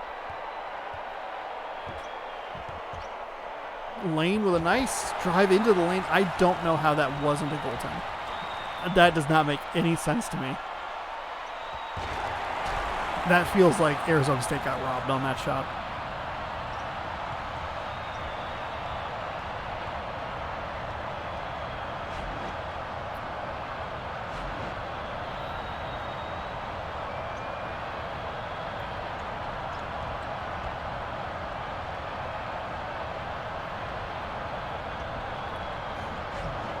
Buckles on the left side. Trying to work it back to the middle. Again, Arizona State not really working into the interior. A lot of exterior movement there around the three-point line. Just not what you want to see. Quick passes into Meade. Meade gets it to drop. Marquette on a run here. 49-41. And that might be a good enough run for Marquette to put this game away. Buckles trying to work inside, blocked immediately, fires to Lane, who's streaking down the lane. Not a lot of room there. Off the iron, no good. So 144. Arizona State needs a turnover and a quick basket. They'll try a little bit of that kind of full court defense. Provides a little bit of resistance, but not a ton of pressure to force a bad pass or anything. And they are able to get up the floor relatively easily. Kick is inside to Kennedy and just bad defense there. That's not what you want to see from Arizona State there. Minimal resistance on the ball being brought up to mid-court, and then just a pretty easy basket in the interior. That's bad. Spence shooting for 2, no good. And Arizona State just ran out of gas. They fell flat here in the last 3 or 4 minutes or so.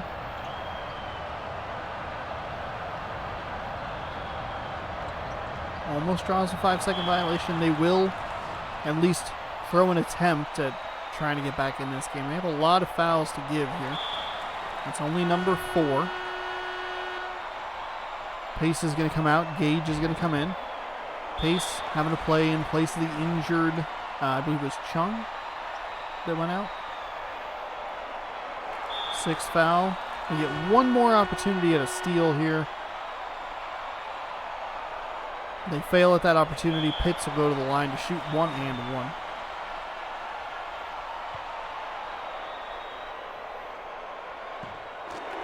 First one goes up to 9 points.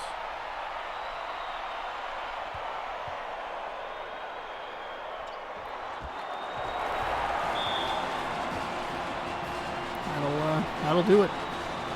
That'll do it. Missed the second free throw. And they were still able to put it back into the hoop. Not great.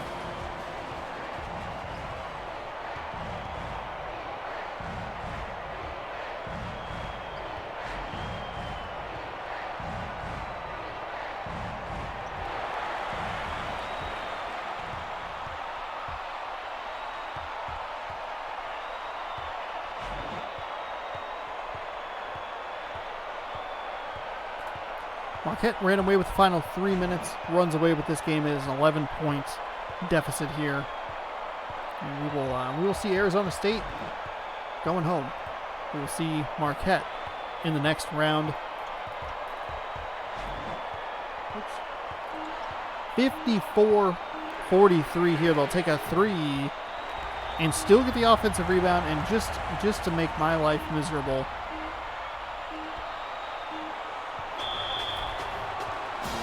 He passed it in the backboard. That guy took the shot immediately, and it wasn't far enough to run the clock out. 56-43 is your final score. And we have Marquette moving on. It was a good game for about the first 3 quarters or so. Marquette really ran away with it there at the end. Arizona State just kind of more ran out of gas. We'll see the Golden Eagles in the second round. They will take on the winner of the next matchup, which features, well, maybe I should save that in case I need to cut it and edit it. Maybe. I don't know. We've really only had one top 5 contender here. And I guess if I only end up with that one good game, that's the only good game that we get. That was the wrong one. Hang on. Okay, game modes. Mascot game. And we will be looking at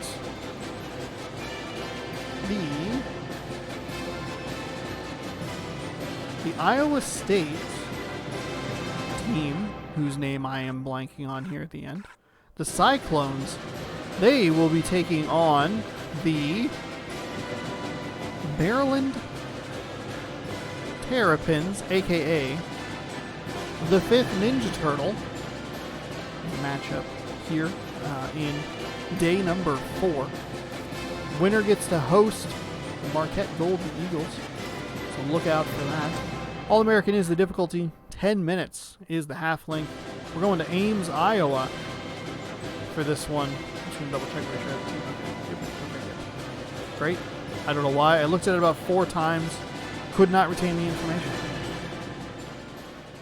Here we go. Ninja Turtles versus Birds for the right to play another bird in the second round.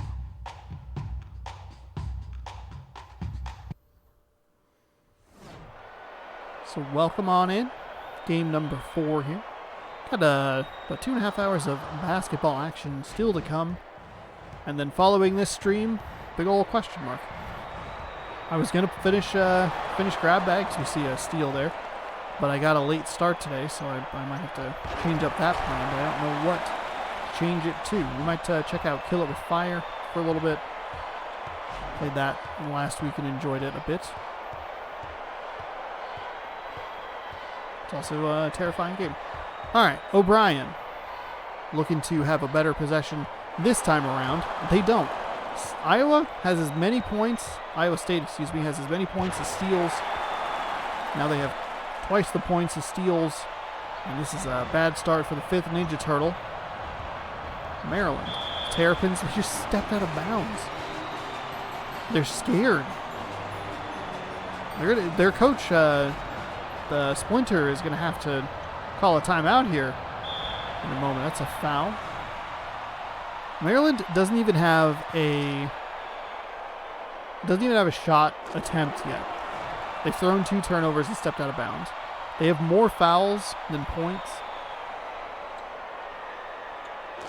And Iowa State quickly has a 6-0 lead.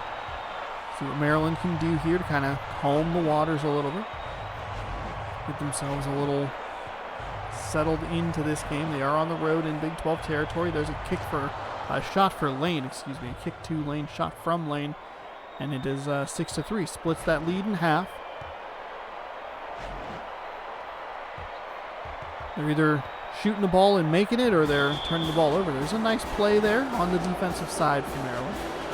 Force the Iowa State Cyclone out of bounds. And they will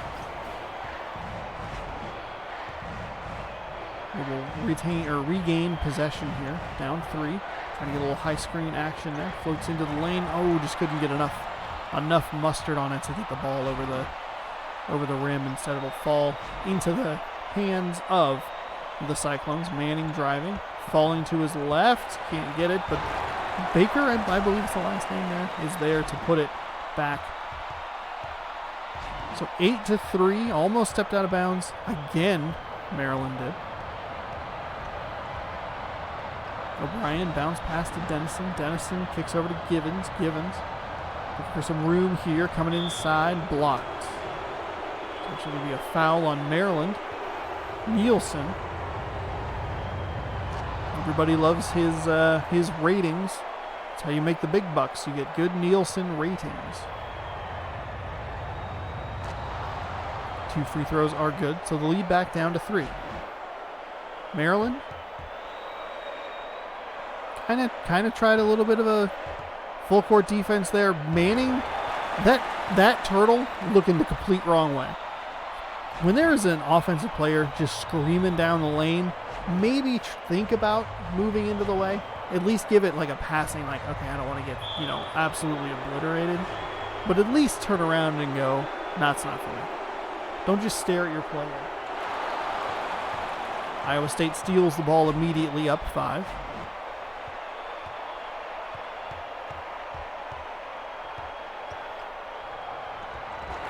That's a splash home. The lead is out to 7. Maryland did not get in very good offensive position there. They had to throw it halfway down the court for no reason. Trying to drive inside. Another steal for Iowa. My goodness. Maryland might have as many turnovers as points at this point. They're playing so poorly on offense. Giving the ball away. Like it's free. Like it's just some free candy. You picked up on the most recent holiday. You're like, I really don't want this. Here, have some. Giving up that offensive rebound, we quickly have a 10-point lead for the Iowa State Cyclones. The Turtles are not looking good here. Maryland, there's a reason you didn't know that they were the 5th Ninja Turtle. They're not very good at basketball. They embarrassed their brothers. Somehow they all got scholarships to Maryland. We fight crime with balls. They throw basketballs, but they always miss.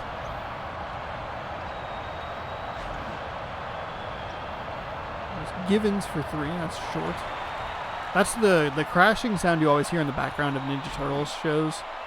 It's never the actual Ninja Turtles. It's always this. The Terrapin here. The Terrapin threw a ball to try and hit from a stealth location, but missed and then smashed it into the windshield of a van or something like that. And I was like, the Terrapin. Terrapin!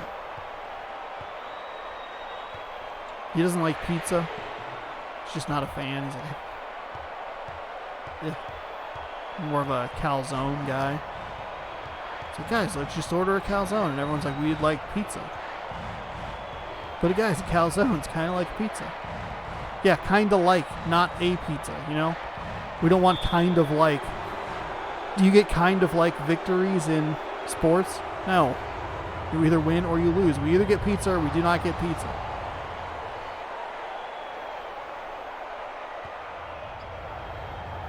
Well, we kind of won that game. Because they shot slightly better from the free throw line. They got blown out by 30. There's a nice steal there.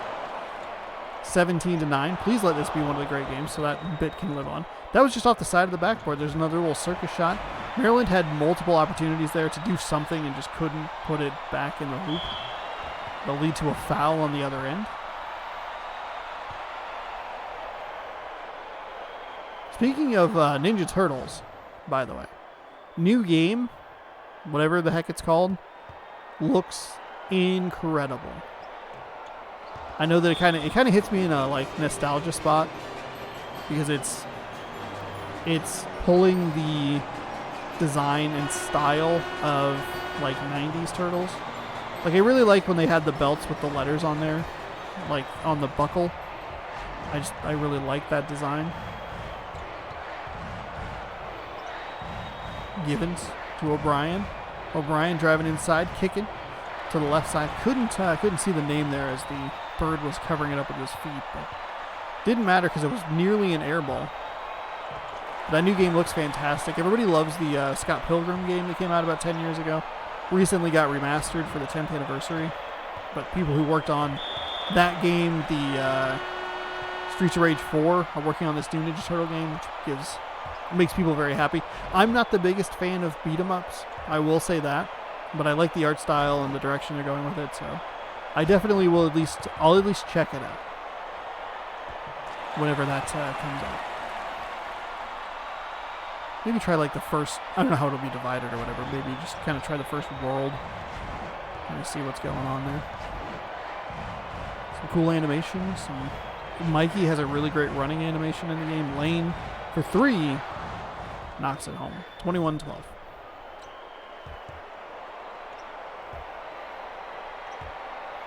I also like the hue of green that they are in the game. It's a very bright and vibrant green instead of more like a deeper forest green. That's a weird thing to point out, but I don't know. It just feels good. Like, especially as a person who played a lot of video games, especially in like the early to mid 2010s, where every freaking game was just variant levels of sand. Oh, it's sand and dirt, and then some more sand, and then we have sandy dirt and dirty sand. And you're like, oh god, all these games look washed out and boring. It's great to see games that have vibrant color, and that stuck out to me when I was watching that trailer. Just like, finally, someone discovered that there was a hue beyond dirt, concrete, sand. 25-15 with 3:18 here in the first half. And they just stepped out of bounds. Stepped right on out of bounds. Also, what a cool surprise announcement, that Ninja Turtle game. I'm not looking at every message board or rumor mill or whatever, but it was just a thing that was like, somebody retweeted it on Twitter Wednesday morning, and I was like, oh, cool. So I went and looked at the, oh no, I didn't even see the retweet. I just saw it on YouTube under the like gaming category, and it was like this trailer from IGN, and I was like, oh, what the heck is this? I expected it to be just an animated series or like some new show for like, I don't know, Paramount Plus or Nickelodeon or whatever. And then it was a video game. And then I read a little more into it, and I was like, oh, seems like the right people are working on this game for it to be hopefully a bunch of fun. But you won't see the 5th Ninja Turtle in here. Instead, you'll get to see the 5th Ninja Turtle losing by 14 in March Mascot Madness. Kicking the ball around to Downey. Downey had all kinds of time. Just pick your spot. You're going to be wide open. None of the Terrapins are all that interested in playing defense. They just keep stepping out of bounds. This guy's working on his spin moves. No defenders even near him. Just throwing him down. His girlfriend finally made it to the game, and he's like, I'll give her a sweet spin move. She like kind of applauds in the crowd, but she's also like, there's no one there. I know, for better or worse, you always want to be supportive. Maybe spin move with a defender on you. Pro tip, just a hint, just a suggestion. 16-point game here. We've had some pretty bad blowouts today. We are looking at another one.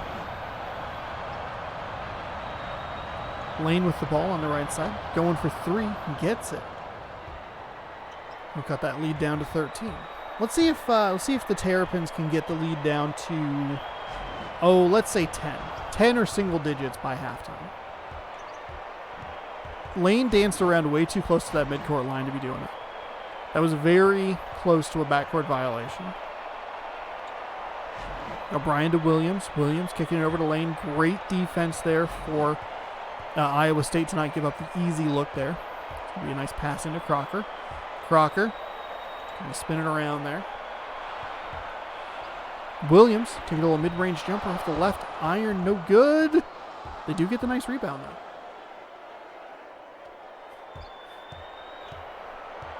Manning will bring the ball up with 32 seconds to go.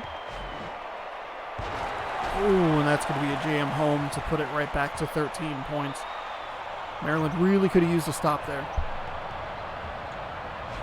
At least to just make it somewhat competitive.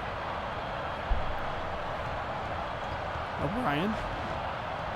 Bill O'Brien, former coach of the Texans. Made some of the worst trades in NFL history. He's playing for the Terrapins. Floats it over to Barker. Barker for 3. Splashed it home at the buzzer. Oh, they had it down to 11, but it got bumped to 14 with a nice play down the court for Iowa State. And worst case scenario for Maryland, Iowa State gets the ball first, immediately jams it home, and pushes the lead to 16. 5 points in the span of about 12 seconds, maybe a little more. And the Terrapins are quickly out of this game. There's still time. Trying to run a little bit of a screen play there. Just didn't take the screen. Didn't do anything with it. Kicks it over to Williams. Williams floats it inside to Crocker. Crocker looking for a little bit of room. Does a little spin move there. Gets himself frozen in that odd spot. Throws it up to O'Brien. O'Brien's got 6 seconds here. He kicks it to Williams. Williams bullies the bird. Back to O'Brien, and he ends up getting stolen. Tons of time wasted off the shot clock, and they just turn the ball over into Valentine. Valentine gets fouled and the basket. Not good. Not good at all.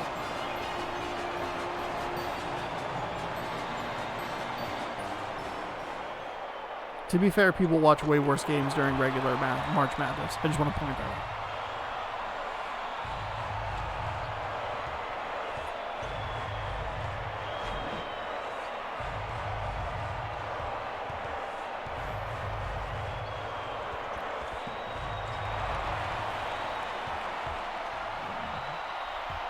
Crocker missed the shot. Iowa State comes firing back down the floor. And it is all of a sudden a 21-point game. This is a 10-0 run for Iowa State here. Maryland actually was in pretty good position before that three and the immediate dunk at a halftime. Down 11 isn't terrible. It's not bad. You know, all of a sudden, you give up the half-court pass, which normally a play I don't like. I understand it in that scenario. You know, you don't have a ton of time. I guess it makes more sense. It's kind of a weird, it's kind of a weird decision. I guess they only had 5 seconds, so that makes sense. But when you have 10, you have time to run it up the floor. So I don't know why you're throwing it. We also see so many teams just miss that throw. Where you're like, why? What was your plan there? He was just way over. Lane from the corner. Nothing doing there. Got it down to 19. Valentine. It's a little bit of defensive pressure there from Williams. Just couldn't get enough on it. Bounced off the rim a couple of times and just fell. It's a little alley layup. It's a good little run here by Maryland. 43-26, Iowa State. Been in control for a lot of this game. Manning gets the ball up, gets the ball in. That's an okay position. It's an okay spot to give it up, you know? O'Brien. Bounce pass into Lane. Lane off the iron, no good. Valentine. Over to Manning.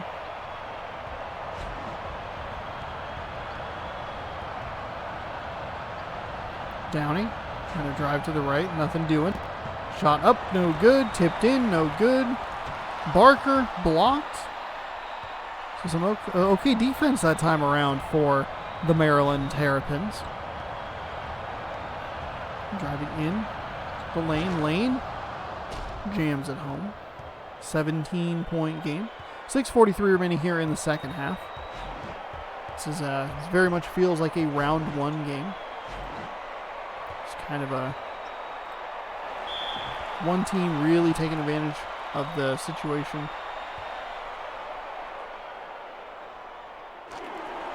There's a nice cut home there. Forgot what I was looking at over here.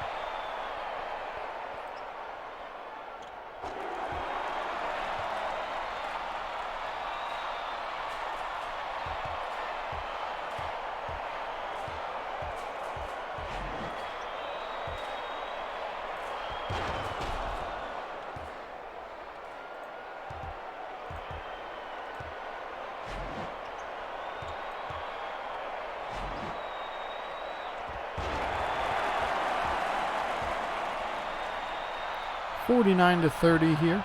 I'll figure out.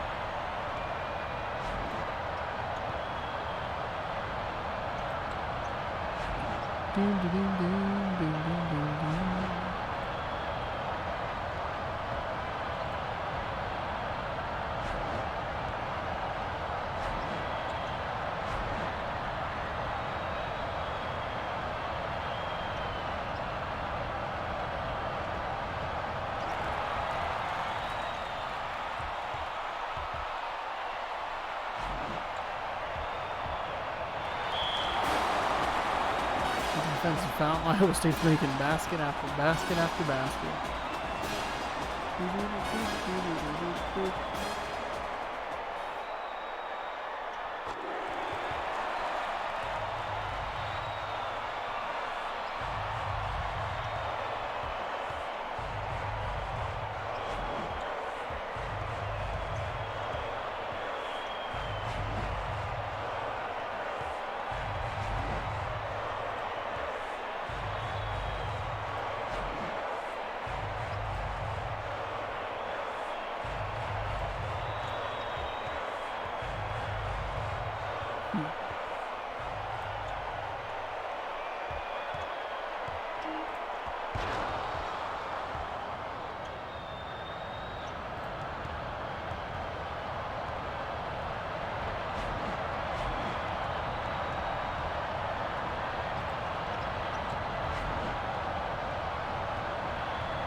I love that I remember to do things at just the most inconvenient times. Like right in the middle of this chunk of stream. It's like there's no way I'm going to remember to do that in 2 hours. But I also don't know exactly how to do it. So that is fine. I'll just have to figure it out. Hopefully kind of saying it out loud reminds me later on. I'll figure it out. We have a 20-point game here. Time's kind of just winding down. And unfortunately we've had some duds today. We had Florida just dominate, and Maryland never really looked like they kind of knew what they were doing. We'd like to kind of play basketball, or at least thinking about it, but hard to when you're just not particularly good at it. So Terrapins will go down. It's just a matter of how many points they will lose by. I just don't think I can stress enough how bad the end of that first half was for them. For them they got to 11, immediately 14. Immediately 16, and it was just off to the races. Gone. The game was over.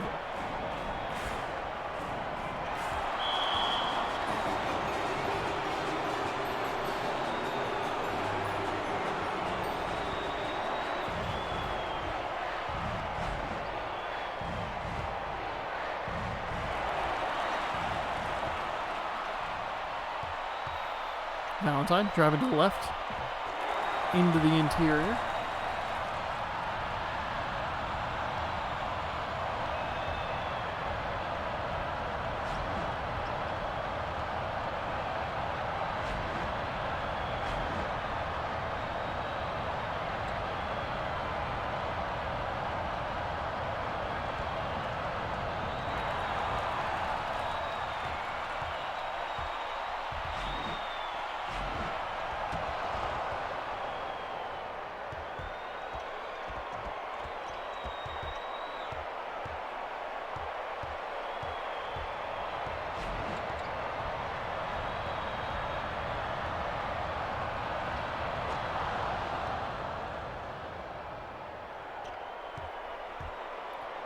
Bum, ba, dum.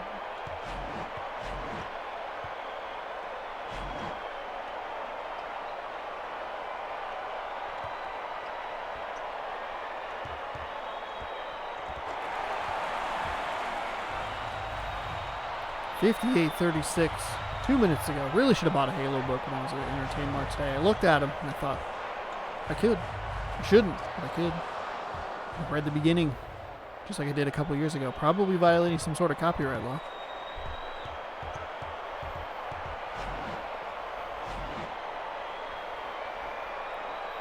Downey working on the left side.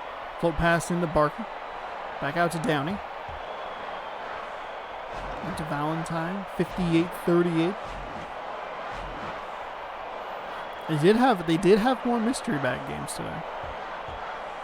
More mystery bags. They had 3 PS2s and an Xbox. Unfortunately, I just don't have an Xbox readily available. But fingers crossed that some changes happen here soon.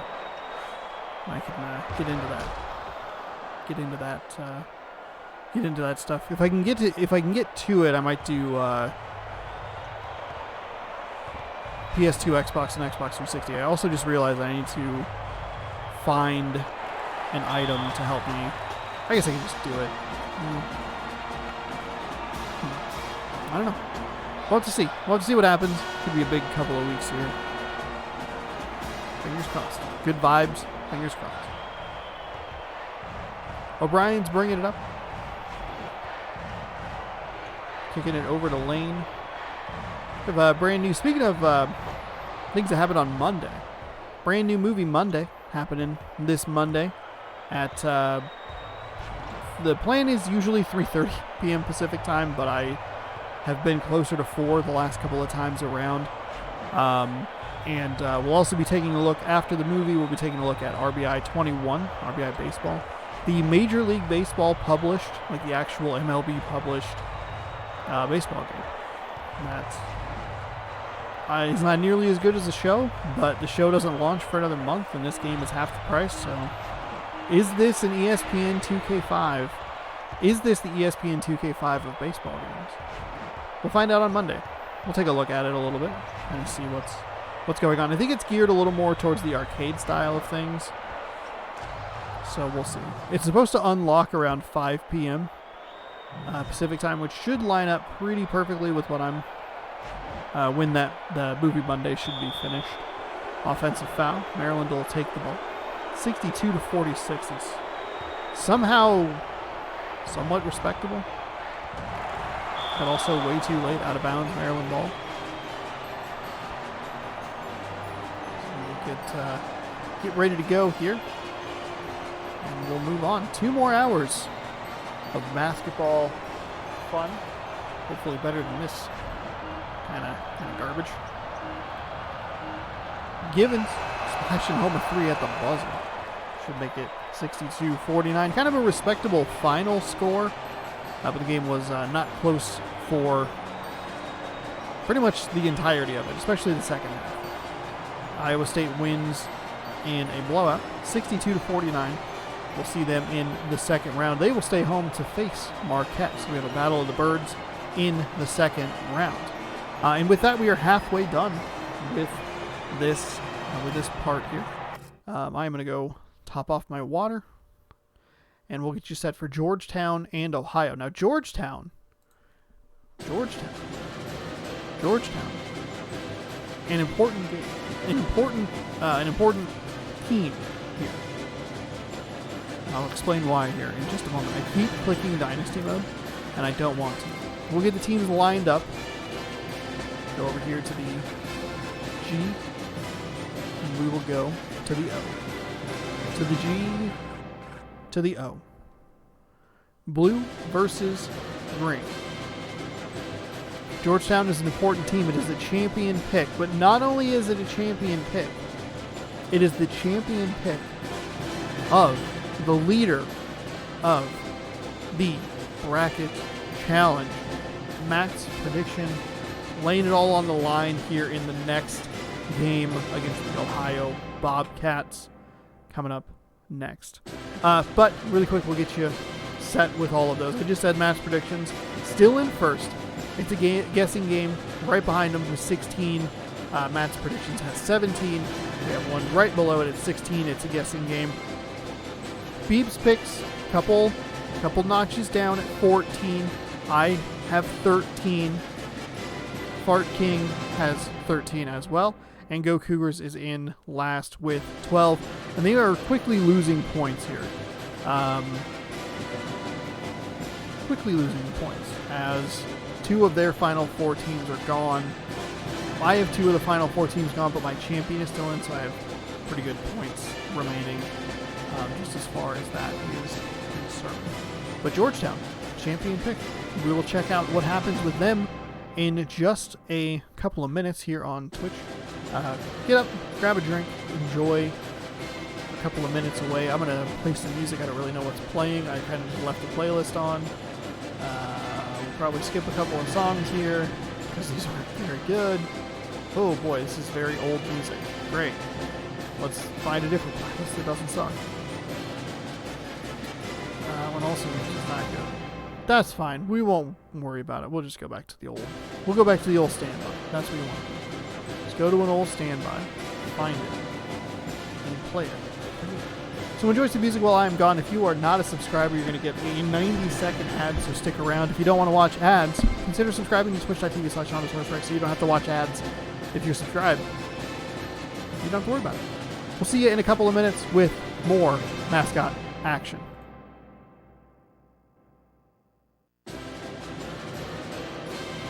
Welcome back to Mascot Madness. I can't say it. Welcome back to March Mascot Madness, number 3, part 4. The end of the first round. Thank you again to Harper's Ghost for the song request.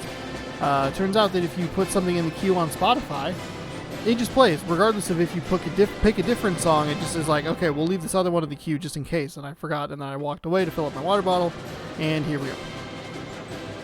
So, we are, let's see, that, I think they're all good, all the things. I don't know what's going on. I don't understand channel points. I didn't realize that there was like a second step to where you have to like go in. There's like a reward queue that you can have, and you have to like mark them complete. You don't have to, you can. Anyway. Welcome back into the stream. We have 2 more hours of basketball action for you. Tipping off with game number 5, Georgetown and Ohio. Before the break, I let you know that Georgetown is a championship pick.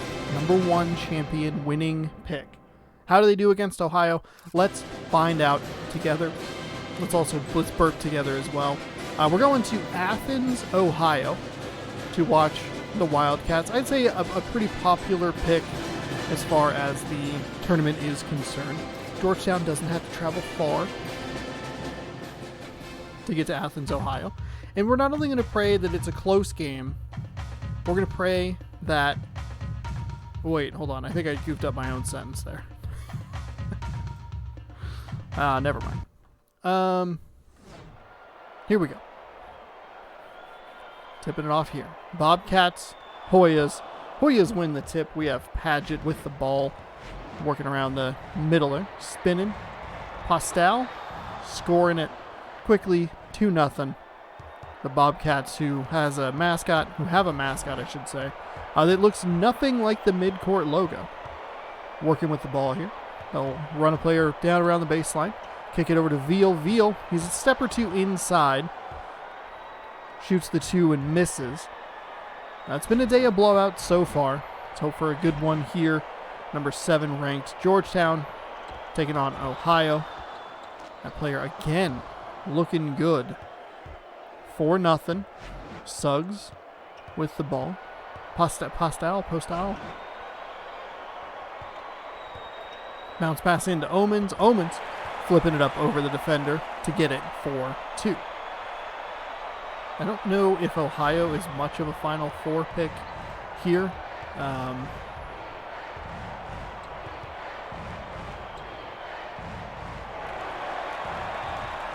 Oh, it's my Final Four pick. Yeah, that's okay.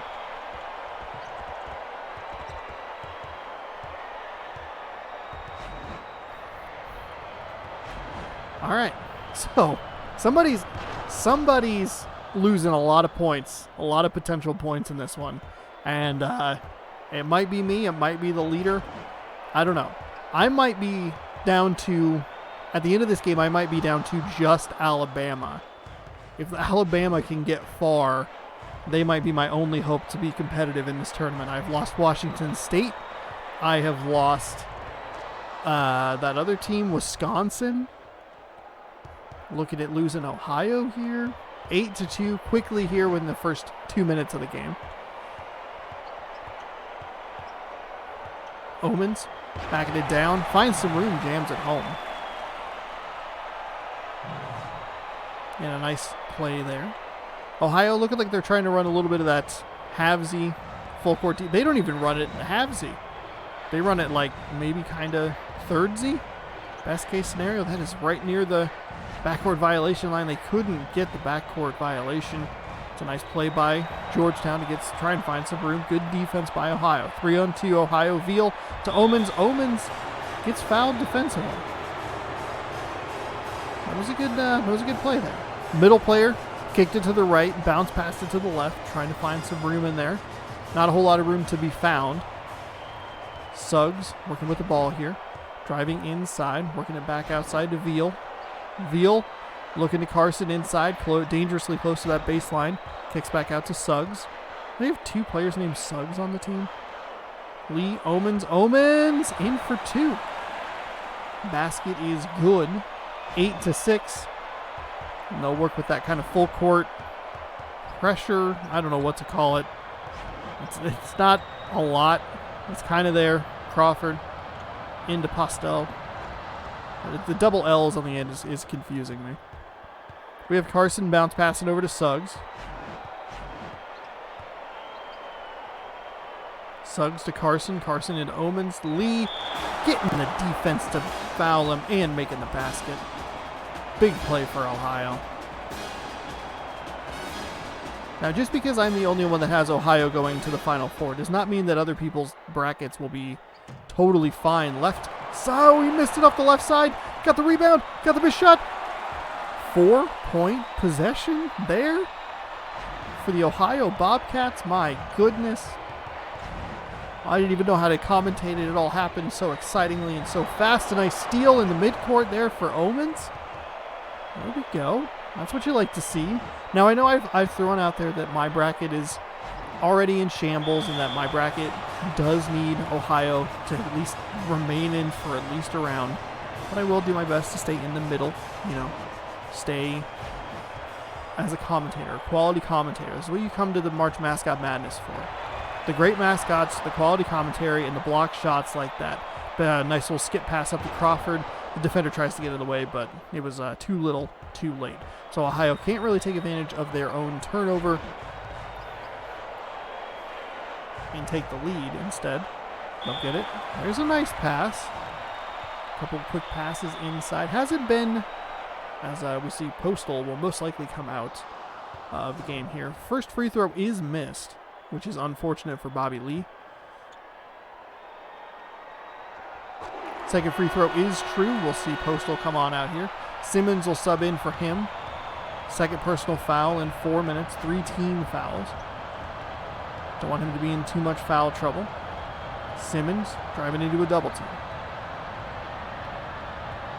I feel like I had started a sentence and then I got distracted with the incredible excitement of the game and lost whatever I was saying. First team foul. Omens is going to pick up his first personal, and Georgetown will make the first shot. Ohio here. Only down 2. Couldn't get the offensive rebound, or the defensive rebound, gives up the offensive rebound. And you know what? Fair is fair. They got an offensive rebound that led to a nice jam off a missed free throw. Why not give it up to them? No big deal. Omens falling away from the basket there. It looks like it was a very weird collision. Padgett just free and clear to the basket. Absolutely free and clear. And just like that, it is 17-11. There's a nice shot by Ohio to notch them 2 points closer. So only down 4. Was a 6-point deficit. They'll work with that full court pressure again. They're not really. They've gotten a turnover, but Crawford, whoever's been bringing it up for Georgetown, hasn't really had a ton of resistance. There's a nice little play under the basket to drop it in. But yeah, Georgetown has not had a ton of resistance as far as getting the ball up the floor, even with the full court pressure that Ohio is trying to apply. They'll try again. They've gotten a turnover, though. See if they can maybe do something this time around. Nope. Padgett is wide open in the middle. Crawford to Veal. Nice play there. Nice steal. One-on-one opportunity. And the defender for Georgetown just got out of the way. And let him have it easy, too. So 19-17. Georgetown up here. Ohio has not led in this game. It was tied 10-10. Almost stolen there. Simmons comes away with the ball, driving inside on the left. Into a double team, kind of. Finds a little bit of room, pushes off on the defender. Just puts a nice shoulder into him. Finds some room. And I believe Lee was the player that kind of came in after the fact. Got the foul. And it's an okay foul. It's a great foul. Not a good foul. Okay, got to get the defensive rebound. I don't know why that's so hard for some teams. They missed 2 free throws and then just gave up the 2 points anyway.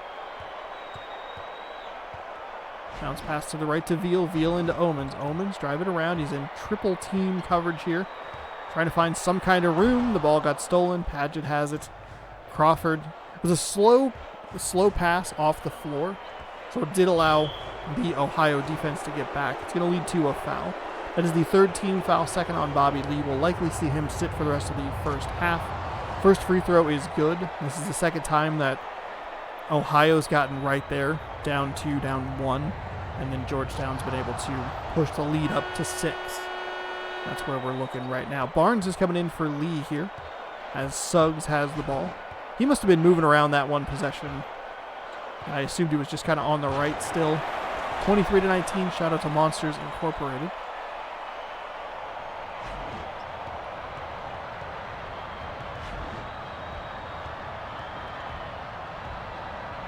There's a pass forward to Padgett. Ohio tries to regroup, 2 quick passes inside. Excellent defense there. Simmons kind of looking for the foul. Threw a lot of contact, couldn't get it. Threw double defenders, doesn't matter. However you phrase it, he beat it. And Ohio's almost down by 2 again. They've done a good job at making sure that even when they're down by 6, you don't feel like they're that out of the game. There's a great steal by Veal. That rhymes. It's beautiful. Kick to Carson. Jammed home. 6-0 run here for the Ohio Bobcats. And it's a game here with 2:36 remaining in the first half. Crawford just about past the outstretched arms of the Ohio defender. Ohio looks a little discombobulated sometimes on these defensive, like, half-court portions. Like, they look like they know what they're doing on the way up the floor trying to defend that. But once they get past half court, and if Georgetown's able to get, like, an easy pass in there, it seems like Ohio has a little bit of trouble shuffling into the correct position. That's a nice jam by the Ohio Bobcat. Or, excuse me, by the Georgetown Hoya. They got a wide open Bobcat down low. Almost lost the ball again. Carson driving in the lane. That's a delicious jam. Right in the Hoya's face. Crawford working up the right side. See, now they're kind of out of position here. Padgett has a pretty easy line to the basket. It's just not really a whole lot of defensive presence on the backside of that. Part of the problem, I think, is that Ohio's just a little bit slower than Georgetown is. And so they're really counting on some kind of turnover or slowage of Georgetown enough to let them get back into position. But Georgetown's doing such a good job, see, as they run it right up the floor again, minimal resistance. Georgetown's doing such a good job at getting the ball up the floor quickly that they're putting Ohio in a bad spot defensively. It's opening a lot on the back end there. Wiped away again. Suggs comes away with it. That was an excellent block. I thought that defender was absolutely out of the play. He was not. Georgetown, 4 in a row here. Balloon the lead to 4. Balloon, bit of a strong word there, but pushes the lead to 4 is probably more accurate. Veal, quickly inside. Omens, off the left iron, no good. Barnes got to put it back up, off the glass and in. So 31-29, Ohio sticking around here. Making sure that they're not giving up too many points. They'll go all the way down the floor. That's a good hard foul. Good hard foul by Omens. It'll be his second personal. 14 fouls. Georgetown makes the first one. Don't think we've really seen much of a three-point presence from either team, honestly. Donovan's going to come in for Omens. No reason in risking that third personal with less than 30 seconds to go. Shot clock is off. Spin it around. Carson driving inside. Kicks back outside to Suggs. Suggs moving around. Veal throws it over to the left to Carson. Trying to drive inside. Not a whole lot of room. Give it to that guy. Suggs off the right iron. No good. Gets his own rebound. Gets blocked. It's going to be a loose ball. Barnes is going to come away with it and jam it home. Georgetown had fantastic presence down low, and then the ball just went in a weird spot where they were too far forward. The momentum carried them out of bounds. And we're looking at a 2-point game. Ohio can tie on this possession here. They'll go right to it. Georgetown comes away with an excellent block. He drove that right into a double team, and that is not what you're looking for. Defender in just a no mascots land. If he goes up like he did to defend the ball handler, he's just going to kick it back to the open man. If he goes back to defend the open man, it's an easy 2. There's a circus shot up for Ohio. Ohio only down 4 here. They're playing well. Again, just sticking around, sticking to it. Georgetown's lead hasn't been bigger than 6. Ohio, both times it's been at 6, has marched back to get into the game. And right now it is a 2-point game.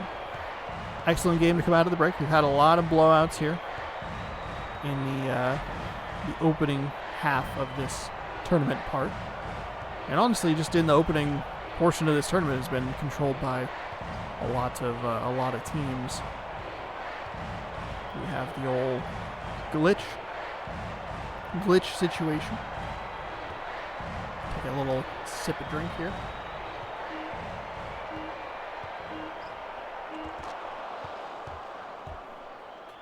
Hook shot up. Hook shot is good. I've determined that, and this is not related to the game, I've determined that I don't like the Coke freestyle machines all that much because the way the flavors mix isn't that great. It sounds good. On paper, it sounds good.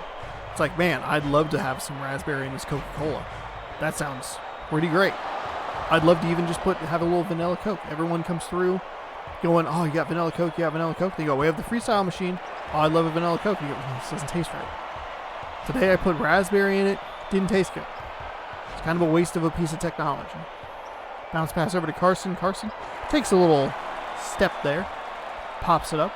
Splashes it home.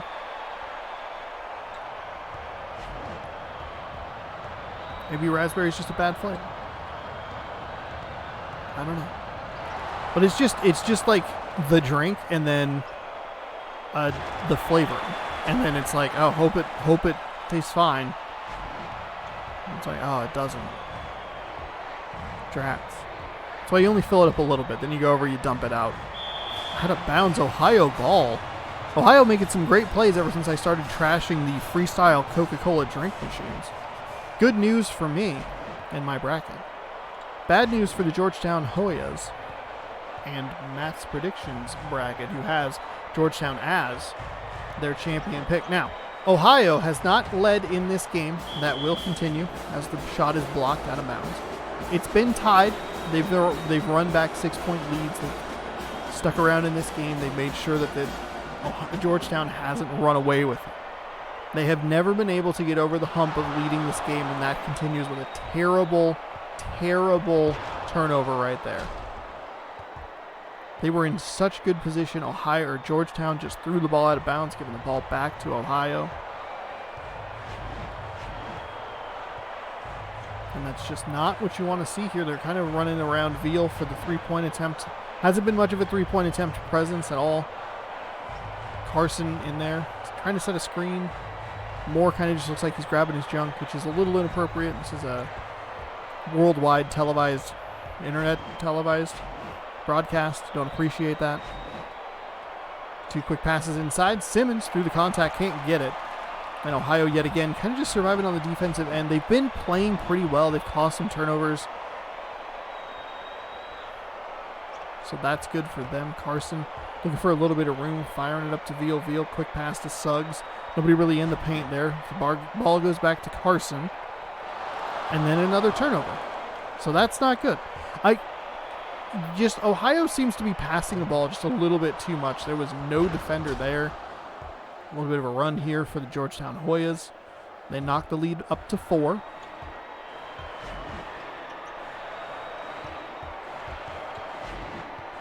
Suggs, bounce pass over to Veal. Veal would be smart to kick it out. No, instead he'll take the shot and he'll get blocked right into his face. They're going to get back on defense. It's a 1-on-3.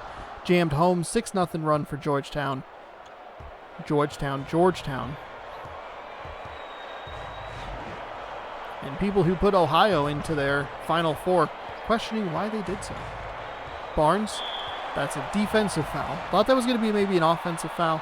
We've seen some offensive foul calls in that, very similar to that, back in the Ball State game. Immediately turned the ball over. Immediately turned it over. Bounce pass to Crawford.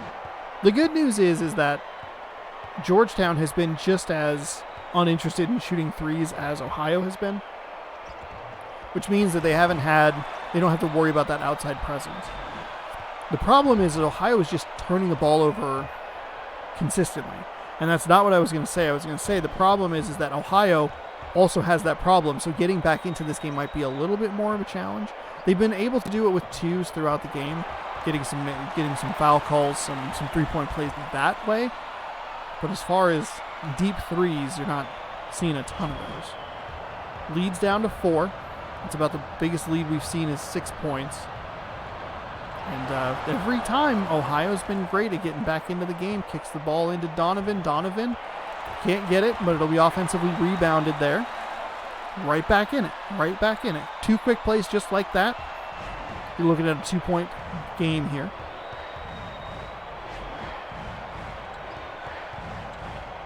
Ohio trying to get situated here.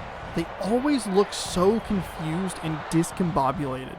It just seems like there's something about the way they run that their defense that they just can't get back. Like you saw one of them just kind of looking like, where's my matchup?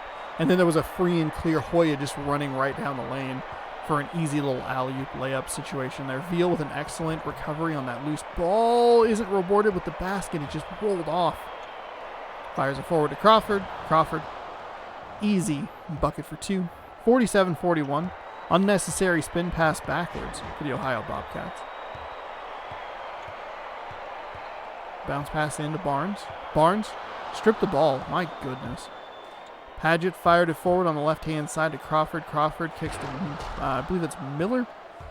And we have the largest lead of the game. At about the worst point you could have the largest lead of the game. We have 3:40 remaining here in the second half. Ohio has just been so sloppy. They've gotten a lot of luck. They've had a lot of lucky bounces. We've seen the ball get loose on their offensive end, and they've had players able to recover those loose balls.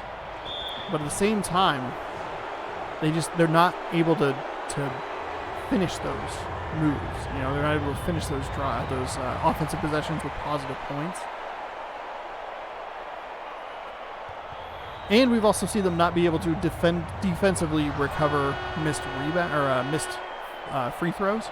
So that's not good. Ohio, only down 7. Quick pass inside to Carson. That's pretty easy. Just a nice little backdoor cut there. Got it in there. Feeling good.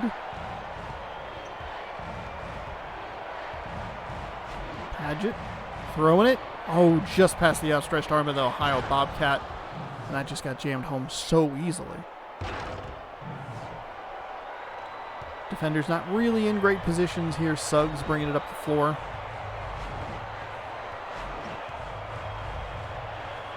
Carson. Kicks it over. That was just not even close to a shot there. And for as good of a job as Ohio has done at staying in this game, it kind of felt like they were staying in this game, but it was very thin. It was as soon as the duct tape snapped in the way that they were sticking, it was all going to come apart, and that is what we are seeing here in the final couple of minutes here, as Georgetown has extended the lead out to 9. And your host and commentator looks at his bracket and goes, "Why? Why?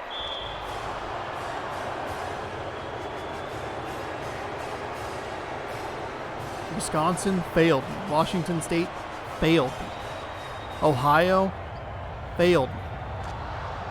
12-point game with 2 to go. It's not over until it's over, but Ohio doesn't have much of an outside shooting presence, and they have not been great on the offense this time around. There's a little mid-range jump shot knocked down. They got to get turnovers, and they need to turn those turnovers into points. That's the only solution. I don't think they can sit here and try and force missed shots. Ball stripped away, picked up, stripped away, and immediately picked up by Georgetown. See, that's what's been so frustrating about watching this game. Ohio's made good plays. They just can't finish those good plays in a positive manner. Instead, they turn the ball over immediately to Georgetown. They do get a beneficial 5-second violation. That guy, for some reason, was setting a screen. Suggs for 3. Kind of why you're seeing them not shoot threes. That was well short. Miller kick the ball back. Moultrie over to Postal.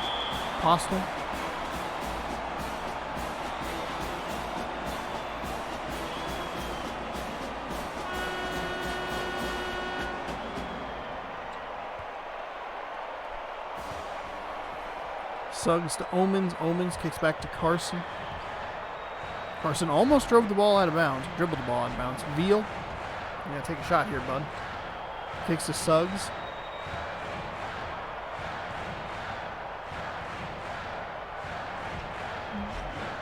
They're taking so much time off the game clock. There is no reason for them to be doing this. Veal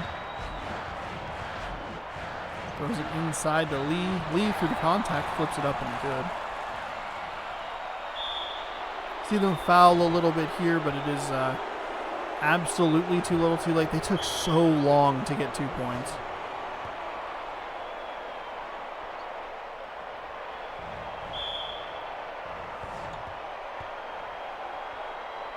Two more shots here. One more chance at a stolen inbounds pass.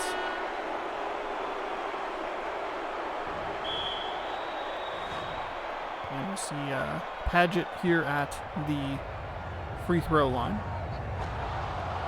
First one is good. Only shooting 66% from the line. Ohio's got to come away with the rebound if it's a miss. There is no miss. It's a 10-point game. We'll see a timeout here.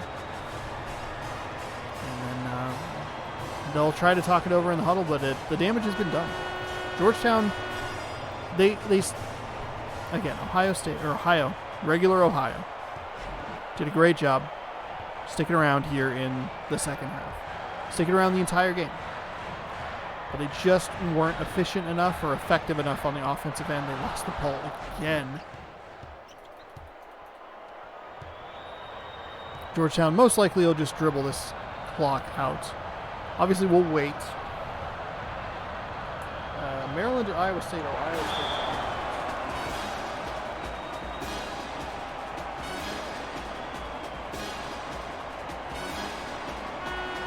Georgetown, Ohio, Georgetown, Uconn.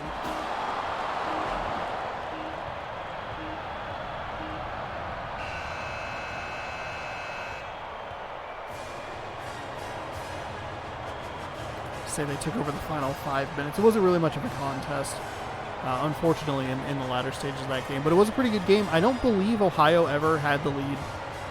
They had opportunities. They got close. They tied it. They made sure that they were able to come back. They made good moves when they were down 6 to tie the game up. But just nothing they can do about it. 59-49 is your final. Georgetown moving on in my bracket is what they call in shambles.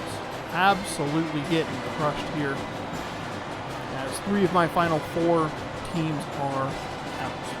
So, we will move on. That has nothing to do with it. OBS doesn't have anything to do with it.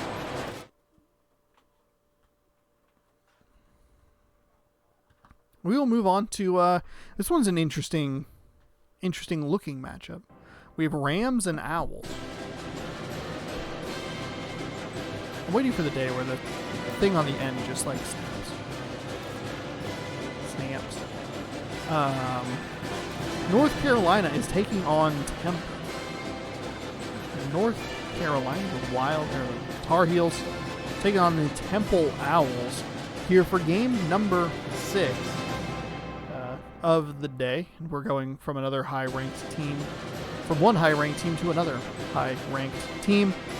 We'll see what the Temple Owls can do. Temple's performed well. They've had some good games. They had that classic against Minnesota a while back. So we'll go ahead and we'll jump on into this one. We are going to Philadelphia. All right, it is always sunny in Philadelphia, home of the Temple Owls. North Carolina comes to visit as we start to really get close to the end here of the first round. If you're just joining us, round of 32 will be next Thursday and Friday. That's the 18th and 19th, and then the the Sweet 16 will be on the 25th, and the Elite 8 Final Four third place game and the championship game will all be in one final part on the 26th. Those are the Twitch dates.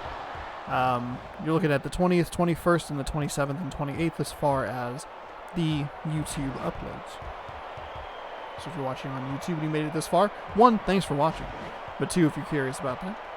Every Saturday and Sunday through the month of March. And I believe we're looking at a similar situation in September, which is really nice.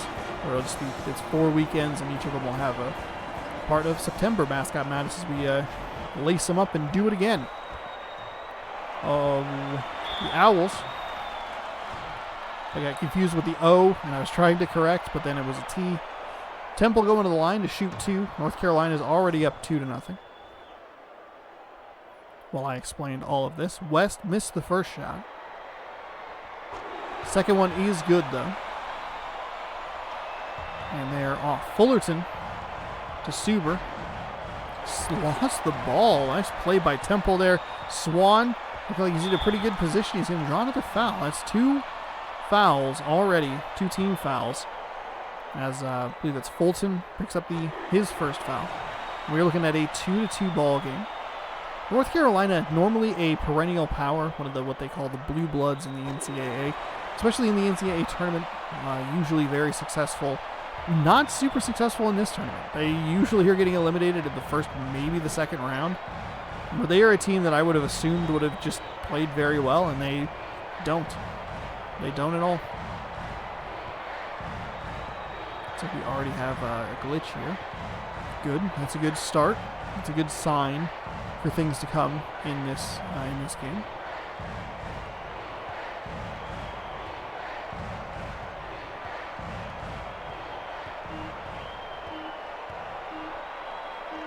Flips the shot up off the left iron, no good.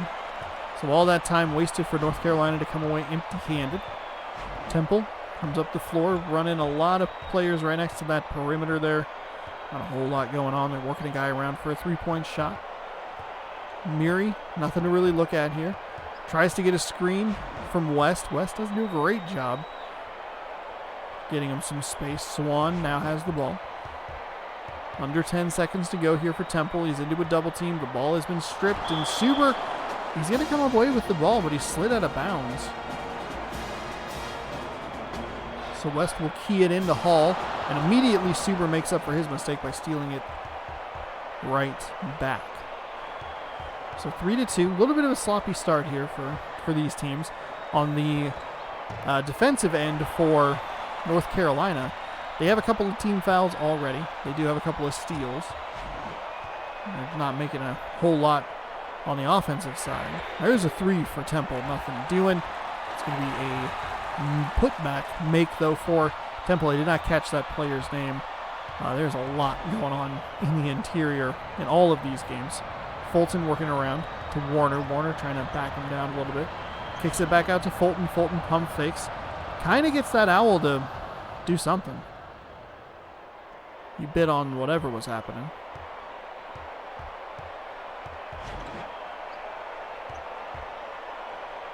Kicks it over to Miri. Miri inside to Swan. Swan with a beautiful dive inside, and he'll slam it home to push the lead back up to 3 for the Temple Owls.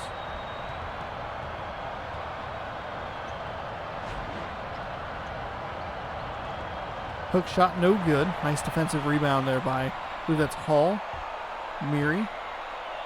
Oh, looked like he may have had somebody kind of cutting on the inside there. There's nothing doing. Swan over to West. West stepped out of bounds. The bodies are weird. The way they're draped over is very odd. My foot was like very clearly out of bounds. And then he just kind of like stepped like a half inch further and it was like, oh, now he's out of bounds.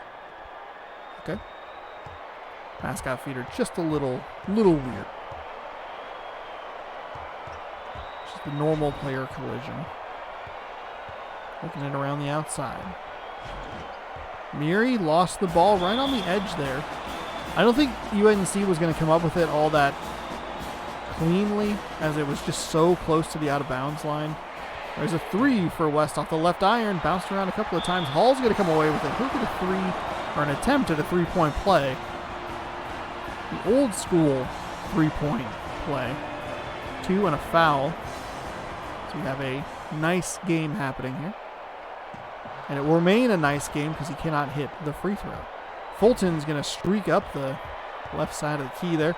Passes to Suber. Suber brings it back out, settles everyone down, gets everything reset. Fulton with a deep three. That is ill-advised. He was 2 steps too far behind the line to get that. He barely got the rim as it was. Meary to Swan. Swan trying to splash one home from the middle. Well, mid-range shot, but nothing doing there. Suber working with the ball again. Kicks it to the right to Fulton. Fulton, a couple quick passes into Sheffield. Sheffield, left hand hook shot. Drops in for Temple.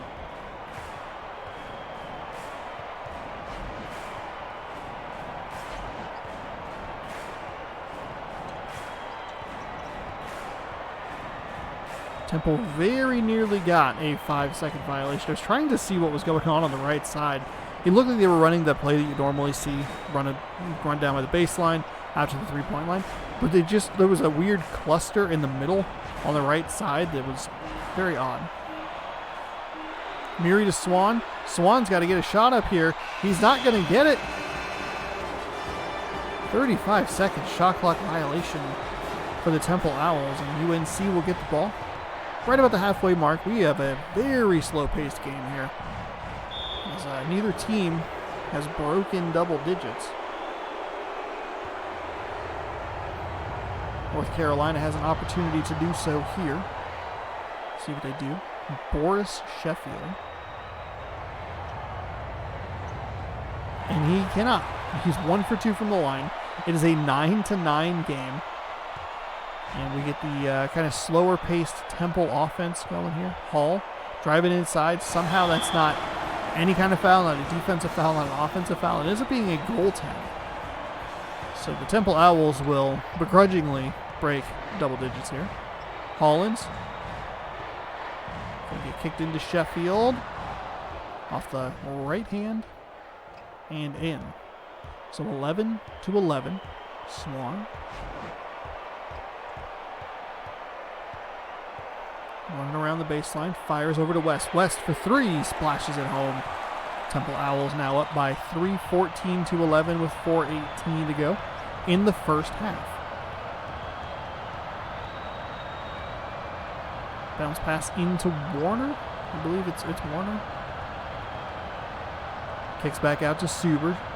Suber well defended on the outside. Stripped the ball, or the ball is stripped. Somehow Warner kept that in bounds. He's going to get the ball back for a 3 and splash it home. He has the 3-point specialty sticker on the left side. Swan bringing it up. Spin move. Threw it immediately to Suber. Suber does not play on the Owls. Is the problem there. And then they're going to get called for an offensive foul. So a great play there by Suber to draw the turnover. But a really bad play on the North Carolina offense to give the ball back to the Temple offense. Bizarre situation there. Free throw is good. 15-14, 3:38 remaining here, first half. Been a good one so far.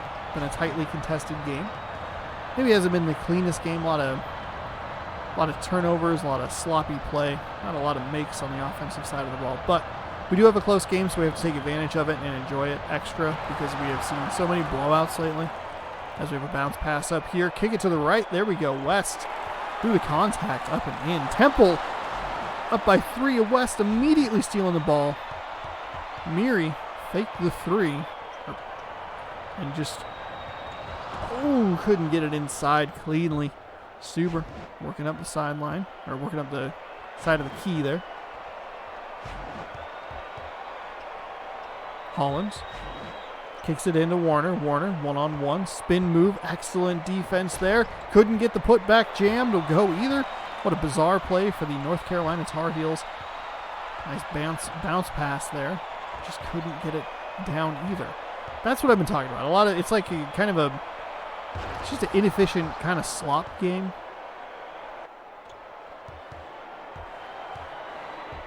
North Carolina misses 2 point-blank shots, misses a putback dunk. Temple does kind of the same thing on the other end.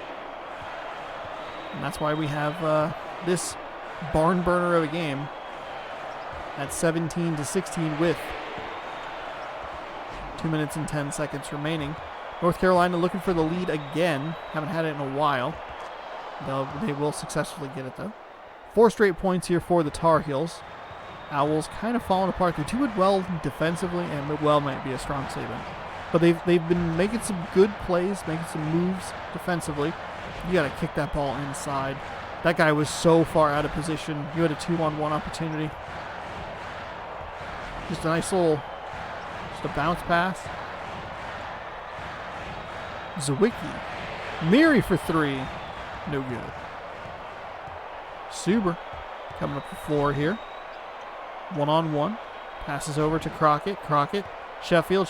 Warner. Warner will lay up there 6 straight points for North Carolina. Hopefully we have not seen the best of what Temple can offer, because that would be unfortunate. Driving inside. You might see North Carolina getting a little bit of their legs going here. 2 quick passes inside. Sheffield off with the right hand. Nothing doing there. It's going to be Miri up front. That's a 1-on-2. Lost the ball immediately. Hall in an excellent position to just swoop in and pick that up. Miri to Swan. Swan spins around. Not a lot of room. We're going to kick it around to Miri. Miri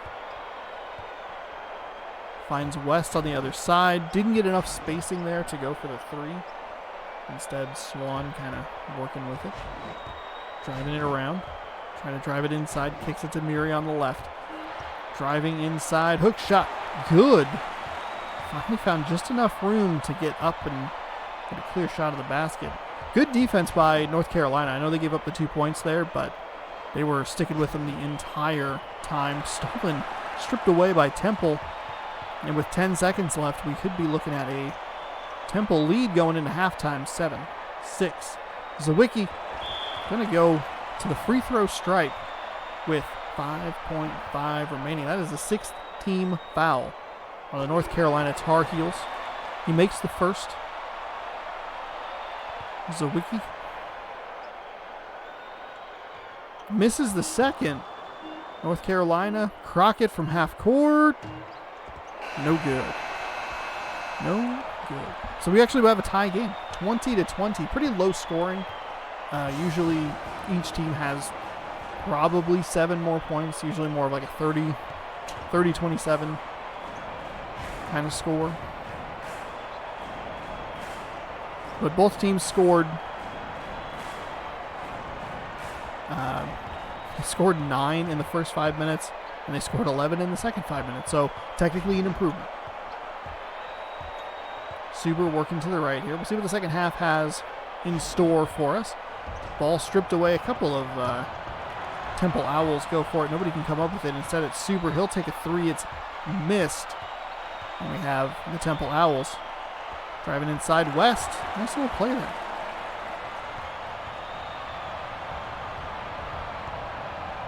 I believe that it's a 4 or 5 point run for the for the Temple Owls. They were up 17-14. They fell down 20-17. Maybe I have those numbers wrong. It's fine. Not that big of a deal. Zawicki. Spin it around. Blocked immediately. Crockett. Working on the outside there. Trying to drive inside. Find some room. Owls all over him. Kicks over to Suber. Suber has a good look at the three. And that is swished home. 3-point game. Bounce pass to West. West will take his hand or try his hand at a three. And he'll splash that home right back in the North Carolina Tar Heels' faces. So trading threes for threes. And we are all knotted up at 25. Nice steal there by the Temple Owls. Almost a great steal on the other end as well. Through the contact, up and in. 5 straight points for Temple. Gives them a 2-point lead, 27-25. As we approach 2 minutes gone here in the second half. Bounce pass into Warner. Warner thought he had an authoritative dunk there. Switched hands and went with a little lighter finish. Didn't matter. Worked either way. Still 2 points, no matter how you get it in the basket. Kicking it over to Miri. Miri, not a lot of option there. Just kicks it. It was a double team situation there. West working with it. Kicks it into Swan. Swan off the left. No good. Gets his own miss. Gets blocked. Zawicki comes away with it. The loose ball ends up as 2 points for Temple. That was, again, good defense by the North Carolina Tar Heels, but kind of like what we saw. I think there was a possession in the last game of the Georgetown game where Georgetown knocked a couple of shots that Ohio had like out of the way, but just the way that the ball bounced on like one of the blocks and the way the momentum carried the players out of bounds left it to where it was great defense, and then it was all of a sudden there just wasn't anybody there. Out of bounds, Temple ball. Last touch by UNC. 29-29, kicks it all the way up to Swan. Swan working to his left. Not a whole lot. We'll spread the floor a little bit here. They have 4 on the perimeter, 1 inside. Trying to get a switch here, it looks like. Hall going to get blocked. Swan for 3. That is a beautiful shot that is nailed at the buzzer. Did not even realize the shot clock was that low. 2 quick passes inside. Sheffield, soft touch, flips it over his shoulder, and that is good. Oh, Temple just kind of lost it there. Crockett. Good defense by Temple here. Good recovery. UNC, though, does a good job at putting the shoulder into the Temple defender. Just get him out of the way. Zawicki to West. West. Mid-range shot. The tip in is good after the miss. So that'll be 34-33.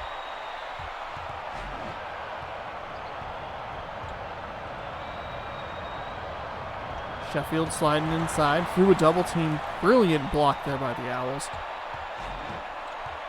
Kicks it out to West. Picked up his dribble. Good moves inside here. Swan back to Miri. Miri over to West. Kind of a mess here. Temple might need to slow down, just kind of settle it. I know you want to kind of take advantage of maybe a frantic UNC defense, and that's more what you're looking for. It's kind of a nice path to the basket, 36-33.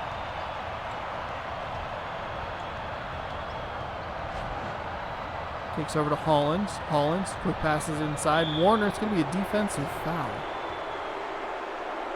Second personal on Hall. Both teams scoring more here in the first 5 minutes of the second half than they did in the first 5 minutes of the first half. So a good looking game here going. Off the right iron and drops.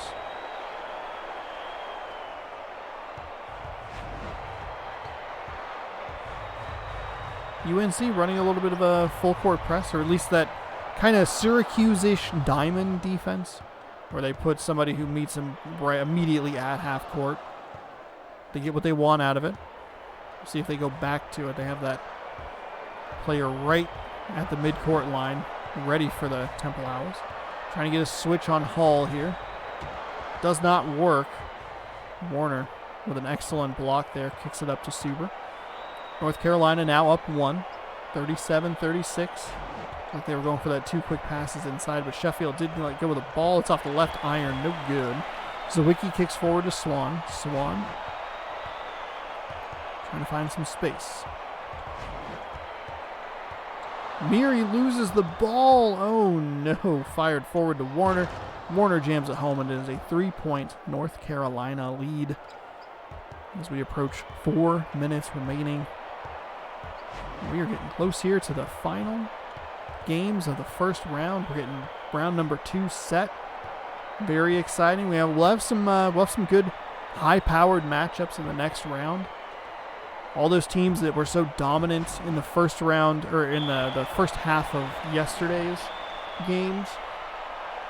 Minnesota, Georgia, Dayton, Syracuse. They'll all be playing each other. So hopefully we have some tight matches, some fireworks happening in round number 2. First free throw was missed, but the second one is good. Fulton's going to come in for Crockett on the North Carolina side of things. And Temple needs to rely on their defense one more time. Just pick up one more turnover here. Warner on the inside, that's exactly what you needed. Brilliant block. I keep saying brilliant. You got to kick it over to the left. They got a wide open guy down there. Good defensive recovery, or good closeout, I should say, for North Carolina. He was open and then he wasn't, and the time difference was not much. Driving inside into that double team animation. Ball is loose. Suber comes up with it. Bounce pass to Hollins. Hollins kind of dancing around into Sheffield. Miri almost ran the ball out of bounds, and I would have started just pulling hair out. Stop running the ball out of bounds. Why are you running to the left like that? I'm not playing. My controller is not hooked in. Well, it is hooked in, but it's not controlling any of these players. The joke there is that if you plugged a controller in the olden days, it was pushed to the one side. It wasn't like just neutral in the middle. Stepped out of bounds. The game would turn on, and that would be like the neutral position, and if you moved it to the middle, it would like move around a bunch. That's the joke. It was a very explanation-heavy joke. Took a swat at it, but couldn't do anything with it. North Carolina started to take over here in the final minutes of this game. Temple's not out of it. I don't think they have a ton of an outside presence, a 3-point presence. They just have to be cleaner with the ball. West thought about maybe proving me wrong, but elected not to. Swan kind of got himself into an unintentional double team there. Hall is going to flip it over his shoulder. Left hand hook is good, 43-39. Now Temple has been very good on the defensive side of the ball. They've been getting some blocks. They've been getting steals as well. There's another one. That's what they need. They need a couple more of those. Actually, probably only one more. Swan can't get it. He'll go to the line. Third personal on Fulton. Second team foul for North Carolina. First free throw is good.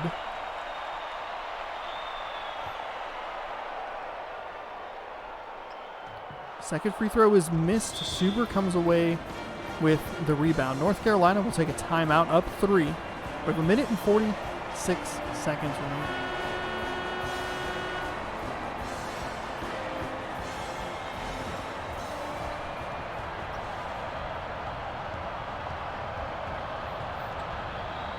Tight defense here for... Oh my goodness, tight defense there for Temple. Why'd you pass it backwards? You had a run there. I thought that he was going to get... I thought they were beat. I thought that was going to be an easy 2 for North Carolina. And that Owl player proved me completely wrong, making me look like an idiot on the World Wide Web. Miri kicking it to Swan. Swan gets blocked inside. Hall in good position there. He's got 6 on the shot clock. He's too close to the baseline. It still is Temple ball. Temple with 65 seconds to go here. They're going to have to kick the shot up, kick the shot. 3! It's no good off the left iron. I was getting excited. I moved my hands and everything. They're only down 1 possession here. Interesting to see what they do here. Out of bounds, North Carolina. 48.7 to go. You have 24 on the shot clock. I don't know if you foul here. You let your defense almost bail you out. That was such a good block. That was such a good block. And there just wasn't anybody there to get the loose ball. North Carolina's going to work with a full court press here. Swan spins just for style points. You don't get points for style in this game. Zawicki is going to bury the 2. Now, Temple doesn't need to foul immediately. I was going to say, with the way that their defense has been playing, they can try and let them get to the mid-court, maybe try and force a turnover. That's an effective strategy. North Carolina will say, no, we'll pass that point, and then Temple's going to have to make a couple of threes here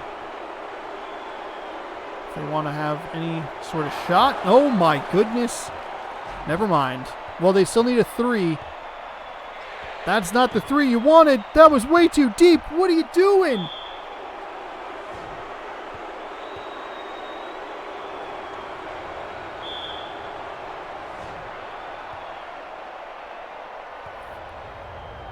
To be fair, I complain all the time in this game that they take way too long to shoot the shot. So I shouldn't be complaining. It's a little hypocritical to say, oh, you take too long, now you're taking too short a time. That was an absurd 3. That was so unnecessarily deep for a 3 from Temple right there. You gotta take 2 steps. I don't like that play. What are you doing? They're going to foul like they... Oh, my gosh.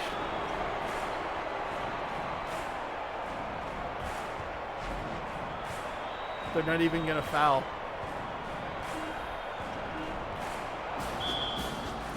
The 5-second violation. All right. What are you going to do with 3.2 on the clock?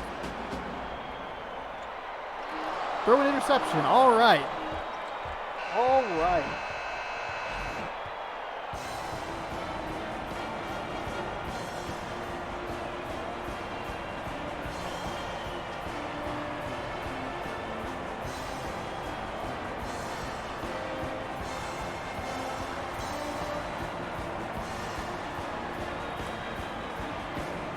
That was a good game. That was a very good game throughout.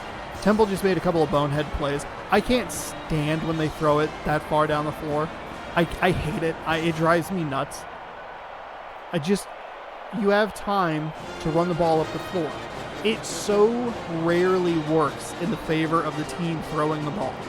They so commonly throw it just out of bounds. Just nowhere near the player. The guy jumps forward and it's 5 feet above him and you're like, cool, you just threw it away for no freaking reason.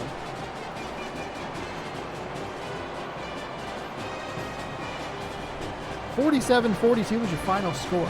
North Carolina is heading to the next round, round number 2, where they will face the Georgetown Ohio. So there you have it. Temple put up a valiant fight. That wasn't quite the blowout that I thought it would be. They did a good job of making sure that they were always in the game. They were competitive throughout the entire game. They just kind of ran out of gas there towards the end. They had a few too many turnovers, a couple of questionable decisions. Obviously, because I complained about it, but I don't like the full court pass. But also with about 13 seconds left, they took a really deep, unnecessarily deep 3.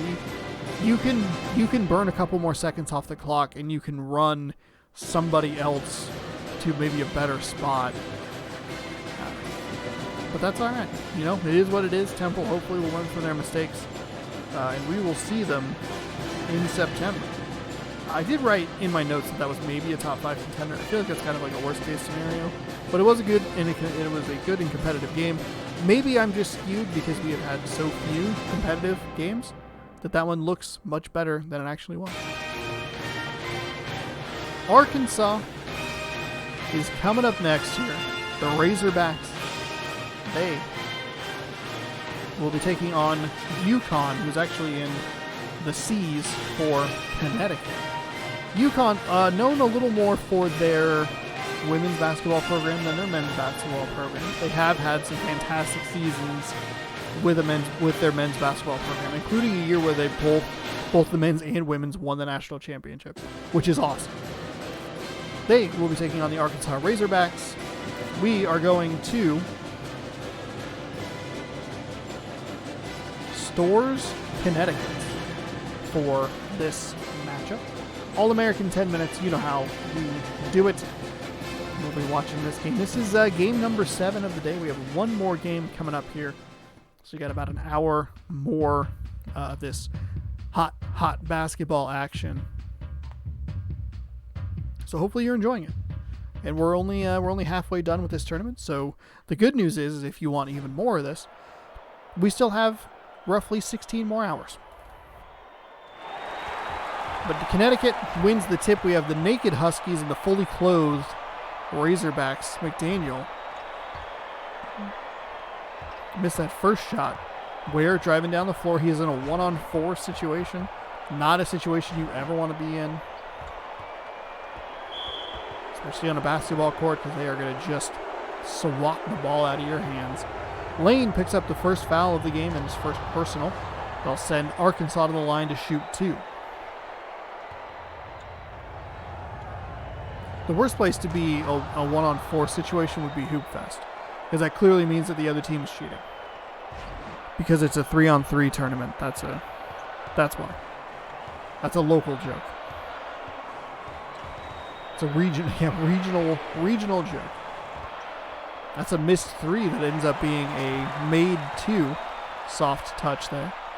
Coming up next, we have the grand finale of the first round. It's always there. It's Ohio State taking on Stanford. Trees and Buckeyes.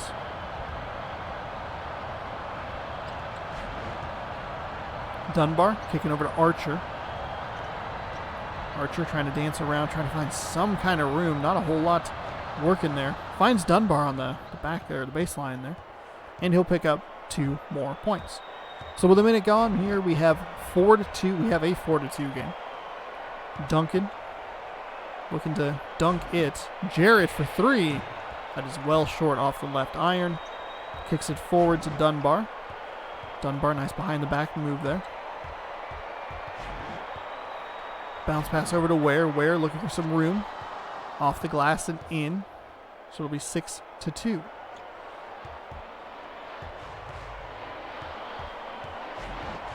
Arkansas off to a very good start here against the number 19 team. Good to see the number 3 squad pushed to their limits in the first round. Jarrett for 3. I believe he took the 3 on the other side.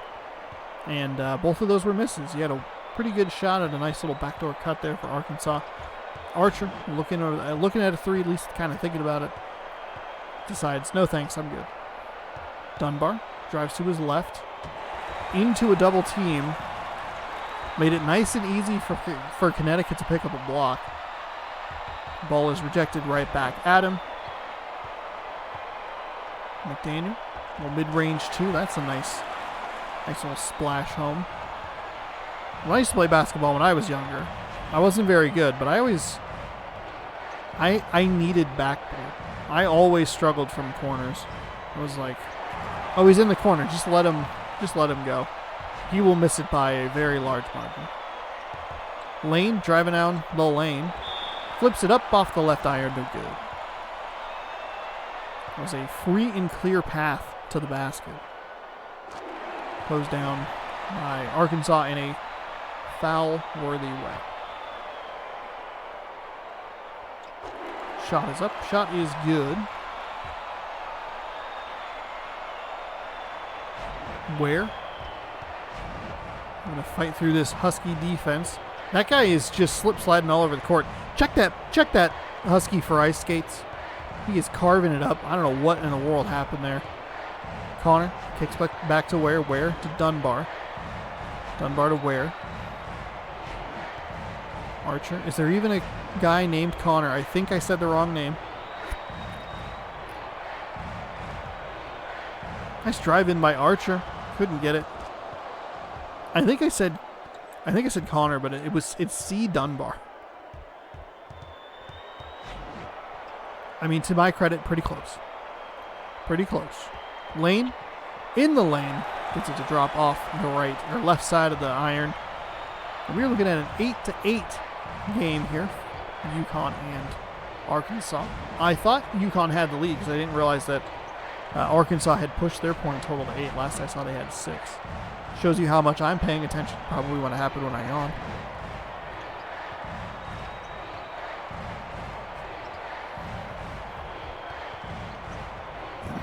Almost a 5-second violation, but no 5-second violation.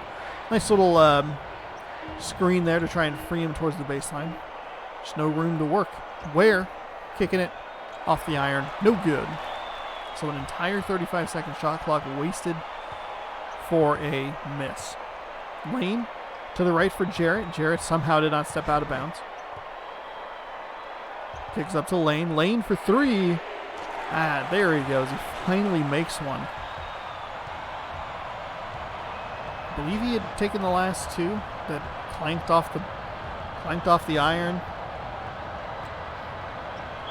Found that spot a third time. Well, I guess that technically was the second time. Found that spot a second time and then able to make it. Dialed in. Ware here on the left side. Dunbar to Ware. Ware back to Dunbar. There is no one on the floor named Connor on the Razorbacks. I just don't know how to read, apparently. We got Peppers. We have Dunbar.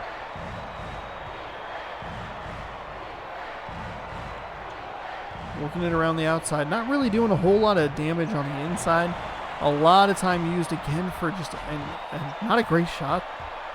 It's coming away empty, but like never throwing it into the paint or even into the interior in any way. It's like, oh, we'll just pass it around the 3-point line. I mean, you know, what's going to happen? You're going to come away empty-handed. That's what's going to happen.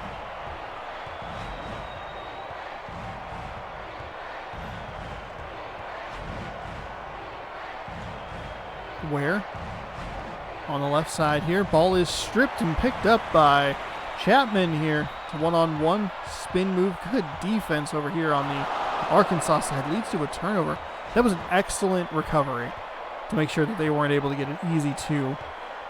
And just an errant pass on the Uconn side of things to give the ball right back. Nice little mid-range shot there for Arkansas. Puts them within 3. We have a little bit of a slower-paced game in this one as well. Does help that Arkansas has taken multiple, like, entire shot clocks to come away empty-handed, which is 1 minute and 10 seconds between just 2 of those. Dunbar kicks to the left. Archer. Back to Dunbar.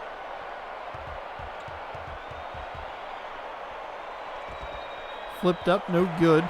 For some reason, the Arkansas Razorback, who was actually in pretty good position, just ran right past the ball. Didn't really want anything to do with it. Just let it go. It's fine. We'll get it some other time. No big deal. Careful.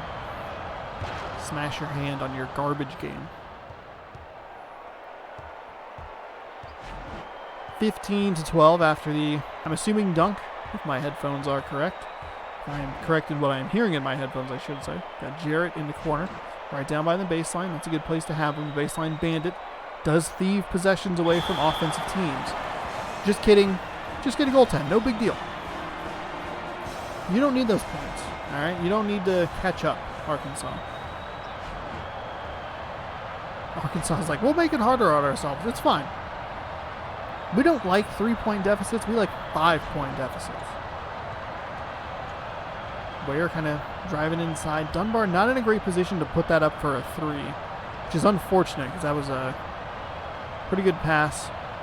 It was a good look too. He's just 2 steps too deep. Dunbar, I believe, has a mismatch. That is a very tall husky to be on Dunbar. That's a nice little float shot there. And again, Arkansas just draining that shot clock.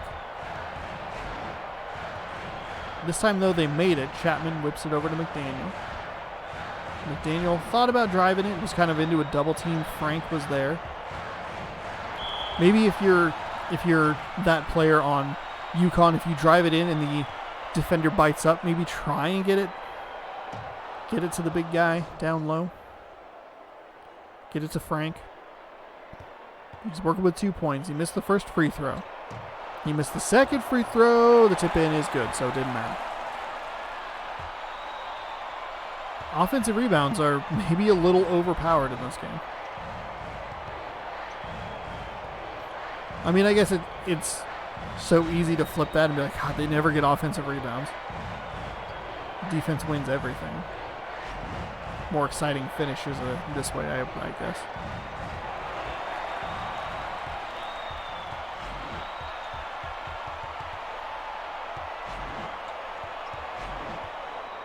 McDaniel.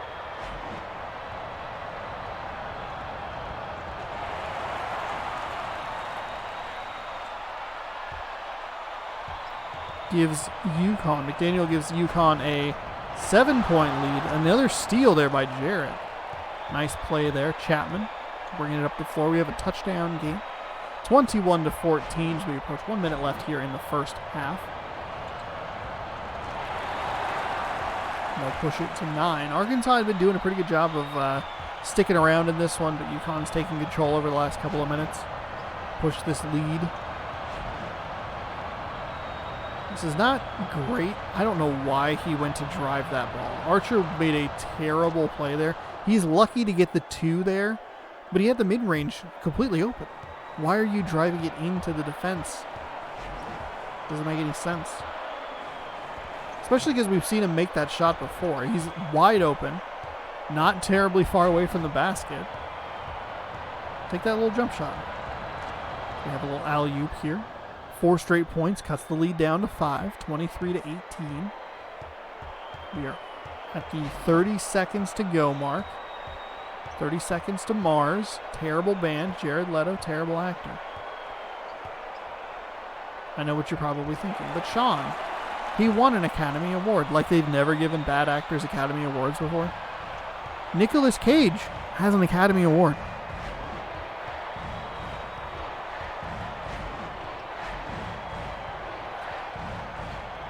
Kicking it over to Archer. Archer, 3, 2, 1, lost the ball. UConn's going to shoot it, not even close. And Arkansas kind of fell apart there in the last closing seconds here. This is the 15th toughest place to play. UConn, though, won't be seeing their home floor next time if they win this game. Neither team will be seeing their home floor. They will have to travel to either Ohio, Columbus, Ohio, or they will have to go to Stanford, California in the final game of the round of 32, depending on who wins the next one. Ohio State, Stanford, coming up from Stanford, California here after the conclusion of this game. What a 3-point shot. You took 2 steps back and then just launched it. Absolutely terrible offense. And again, they burn so much time. Arkansas is not a team that can be down this many points. They can only be down like a possession with just how much time they keep taking off the shot clock. They're really shortening this game, which is fine. Maybe you don't have a super strong defense. You're kind of working with, as they get a turnover, working with a subpar defense. That's fine. Work the shot clock. Get it down low. You have to make the shots. And they have consistently not been making the shots. Might have one of the lower scoring games. Somehow that got blocked. Those rarely get blocked. If they don't make it, they're just misses. You don't usually see big old blocks like that. Big old blocks. Archer with the ball. Where? Dancing. Dunbar sliding into the middle. Nowhere to go for him. Where? Floats it out to Archer. Archer trying to drive it around the right side. Where? Left to Dunbar. Dunbar into the into the lane. That is 2 to Husky defenders. An incredible 3 blocks on 1 possession for the Uconn Huskies. Somehow they did not get a backcourt violation. I can't believe how that happened. Flipped up the shot, no good. And Uconn getting a ton of possessions and shot attempts of their own. Neither team playing particularly well on the offensive end here. You're working with a score that normally you see at the end of the first half. 27-20. Pretty good rotational defense. If I'm Arkansas, I'm good with that. Did a good job trying to defend both players. It was a 2-on-1 situation. More than likely you're gonna give up the 2, but at least you can test it. Arkansas working it to Ware. Ware has shown the willingness to just jack up a 3. Missed that alley layup. Don't know why they keep doing it. That's 2 in a row that they've gone for that they have missed. First one was blocked. That one was just bad. Jarrett for 3, splashing it home. And Arkansas is quickly falling apart here as we have a 12-point game in the second half of game number 7. Kicks it over to Dunbar. Dunbar working it up the floor. Fires it forward to Ware. Ware driving inside, flips it up and in. 32-22. Chapman and Jarrett. Jarrett pump fakes. Drives inside. Chapman. Trading 2s for 2s. You can't be doing that.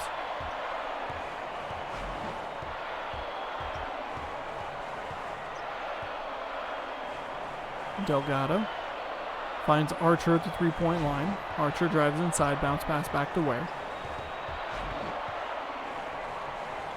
Over to Dunbar. Dunbar to Archer. Archer to Ware.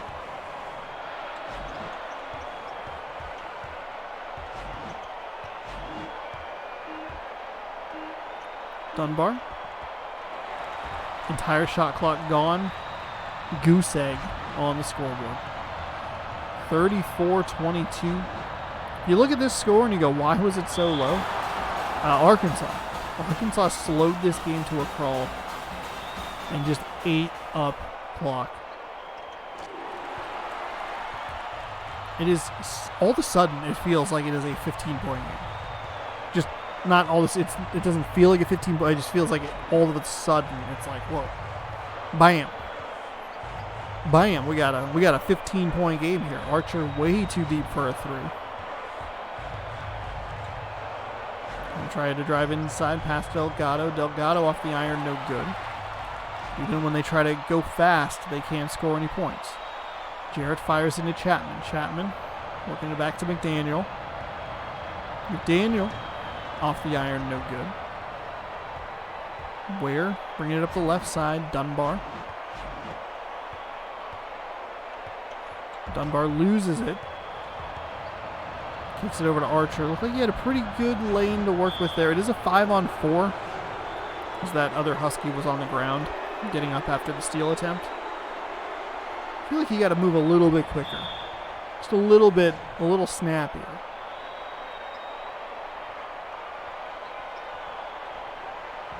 Dunbar Ware.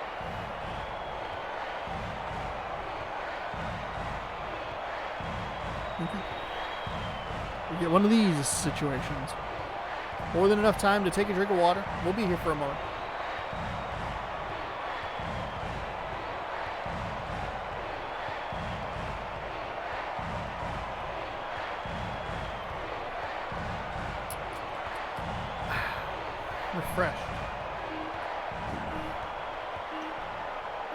Refreshed and ready to call the rest of this game.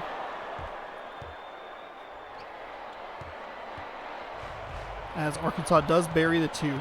Interestingly, that did not go the way it normally goes. There's a 3 for Jarrett. Somehow Arkansas does not come away with the ball. That is so frustrating. There's another 3 for Jarrett. Missed again. Delgado comes up with it. Ware working with the ball. Slow this game down again, I'm sure. Dunbar. It's a nice move. Gave himself a A little bit of space there. Archer overran the spot and I tried to recover, but too late. The defender was already there. Dunbar, fire into the left to Ware. A little bit of a reach-in foul there. Maybe it was an off ball. Not 100% sure what happened there.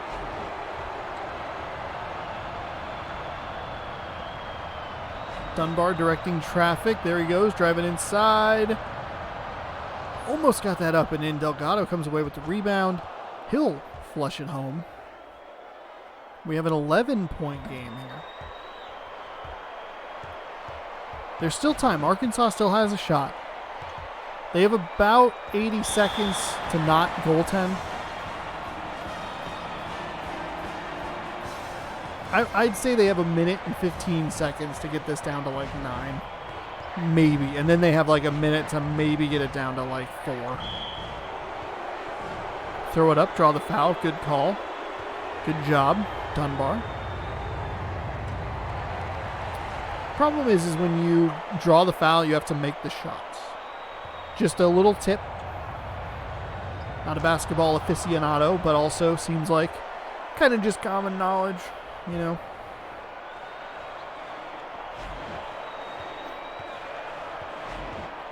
Chapman works it around the perimeter.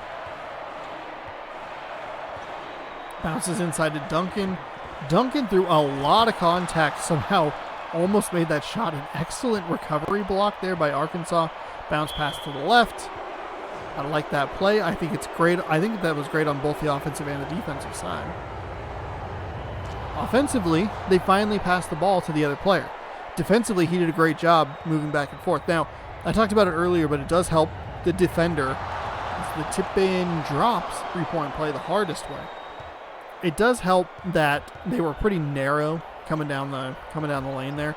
If they're a little bit wider, I don't think you get quite the defensive efficiency. But with how close they were, it was only one and a half steps maybe, you know, back and forth. Whereas if you go really wide, you're giving the defender a lot more room that he has to deal with. There's a little flip up and good. They're down to 9.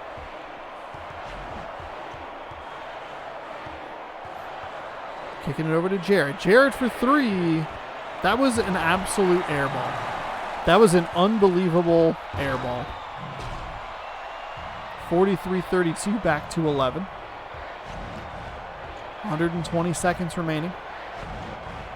Ware bounce pass inside to Archer. Archer over the swinging arm of a Husky defender.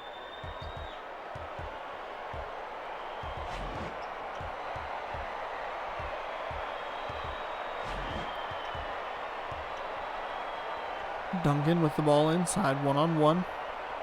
Leaning in. There's no one really close to him.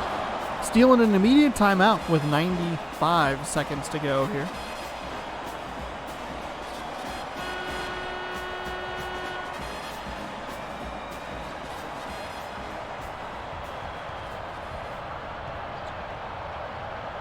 Dunbar for 3. Couldn't get it. Somehow they get the tip in. Arkansas not done yet. Down 7. I like this. Don't just pressure him a little bit. Oh, my goodness. Bullied that Husky to the ground. Blew him up. McDaniel.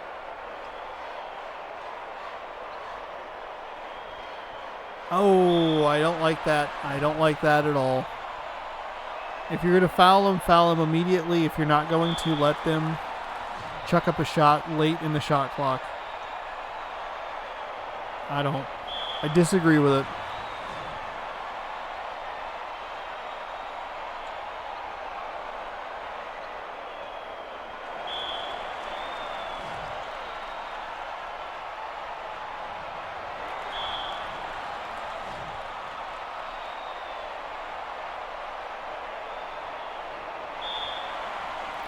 So with 54.9 seconds, the Uconn Huskies will go to the line to shoot 1 and 1.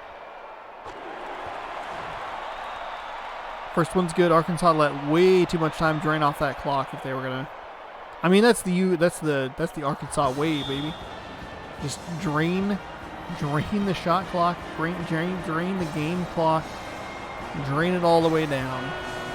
Slurp, slurp, slurp it for no reason. Took him a really long time to figure out where he wanted to throw that ball.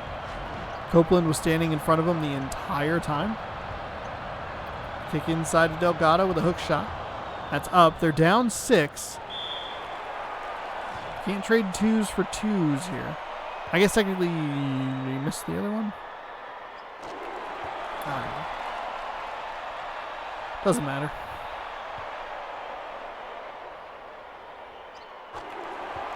Two free throws up, 2 free throws down. 43.8, 8-point game. Arkansas is just kind of dragging their own loss out here at this point. He says, smash cut 2, them winning. Just kidding, they're not going to. I don't think they have enough of an outside presence to really come back in this one. Copeland's got to get a shot up here a lot faster. You got to kick it to the guy in the corner. You got to do something. You are wasting so much time right now. Just no clock awareness, no situational awareness. They fouled. They fouled to make sure that they had extra possessions and time to work with. And then they thought, let's do the same thing we've done the entire time and take way too much time. Good. Arkansas doesn't deserve to be in the tournament. They can go home. Tired of their garbage. Oh yeah, foul. Because you made such efficient work of the clock last time.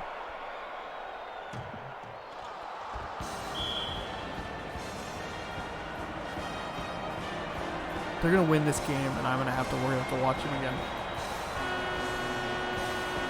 I do believe that Uconn will be in the double bonus, so they will immediately shoot 2 regardless. So Copeland just bringing it up like there's no sense of urgency. There's a 3 tipped in. A little bit of a run here. It's just too little too late. Arkansas will go ahead and mercifully just let this one in. 46-42. Incorrect. 4-2. 4-6. Uconn moving on to the next round.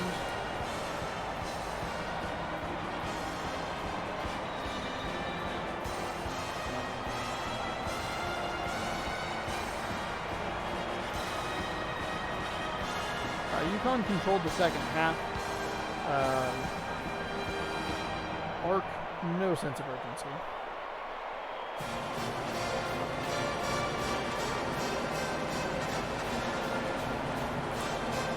It's fine if you want to do that when you're working with a bunch of time on the clock left. But when you have 45 seconds and you waltz around for 30 seconds or 25 seconds, just lackadaisical, just, we'll just get a basket, whatever. No. You shoot fast and you ask questions later. Okay? Pop 3s. Do something. Ugh. You know what time it is. It's time to end this day on a positive note with teams that hopefully will provide us with a good game and that they don't suck. The Stanford Cardinal, whose name starts with an S, and I kept skipping, are hosting the Ohio State Buckeyes. This is the finale to round 1 every single time. In March, it's in Stanford. In September, it is in Ohio State. Kind of like the first matchup of the game, or of the tournament, where it is the Washington State Cougars taking on the Washington Huskies. It just flips depending on what month of the year it is. This time it's in Stanford, California, and that's where we'll be going for this one. Maples Pavilion is going to host this matchup for us. Ohio State ranked surprisingly high in basketball. All right, cool. And this will finish out part number 4. We'll be halfway done in about 30 minutes. Feels good. And we will have the second half of the bracket set. We have a lot of good teams still in it. We have the Syracuse Orange. We have Gonzaga Bulldogs. We have the Alabama Crimson Tide. Good stuff. Stanford. Stanford and Duke both have the off-center shot clock, which I think is interesting. Ohio State just bullies their way in to get a 2-point lead. Now, you might be wondering why in the world this is a marquee matchup, why this is specifically put into March and September Mascot Madness. Well, it all goes back several years. My mom, myself, my girlfriend in the car, traveling down to watch a Washington State football Cougar game. Washington State Cougar football game. I knew I said that wrong. It took me a second to figure out where the brain break was. Traveling down, and I don't exactly know how the topic came up, but we're going to watch Cougar football. I forget who they were playing. It might have been the time that they were playing Colorado, and Washington State lost on like a 4th and goal at the last, in the like closing seconds. But it may have been a different game. It doesn't really matter. We're driving down in the car, and I'm talking to my mom about mascots. And my mom despises these mascots. The Stanford tree and the Ohio Buckeye, she absolutely does not like them at all in any capacity. She said that if these teams ever played a game, it should end in a 0-0 tie. No one wins. You don't get to have mascots like that and win. So that is why we put these mascots against each other. Mainly because I think it's funny, and they're both terrible, honestly. The Buckeye really sucks. The tree is just dumb. Because the Stanford Cardinal isn't... it's not named for a cardinal. It's the literal color cardinal red. It's like, oh, you're Nerd Nation, and you could only come up with, oh, wait, at a tree. Nerd Nation. Get out of here. You're getting pummeled so far, 6-0. Ohio State really just taking it to Stanford. Honestly, if this is the final game of the first round and it's a blowout, thematically appropriate. But we'll get into the game here after I have explained why these two teams are playing each other. Stanford has the ball. They're down by 3 possessions. And they've already had a 5-second shot, or a 5-second violation. They just can't make anything go in here. Robinson bringing it up the floor. Kicks to the left to Sharp. Sharp over to Patterson, into McFadden, into Lott. You think they call them big lots on campus? Probably not. Ohio State is a football school. Wesley working around the outside. Oh my goodness, that was a beautiful move. Really freed himself up there. Finally put Stanford on the board. It takes them nearly 3 minutes. Still, they're only down 4 points, which feels like a more of a credit to their defense. Maybe it's a rudeness to the Ohio State offense, who is not taking advantage of the ice-cold shooting of Stanford by giving ice-cold shooting of their own. Wesley, the West man, kicking it over to Childs, into Waiters, to the Todd jamming it home.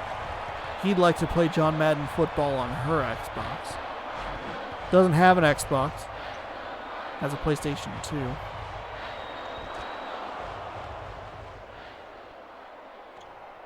And 8-4 is the score. Ohio State has doubled up Stanford in a slow-paced, slow-moving first half here. A lot of missed shots.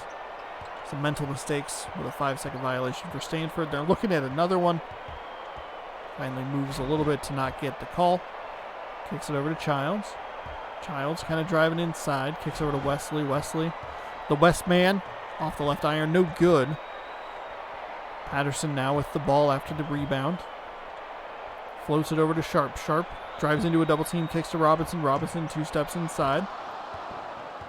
And Lott will tip it in to give them a 6-point lead. So we're back to the max lead that we have had, 6 points.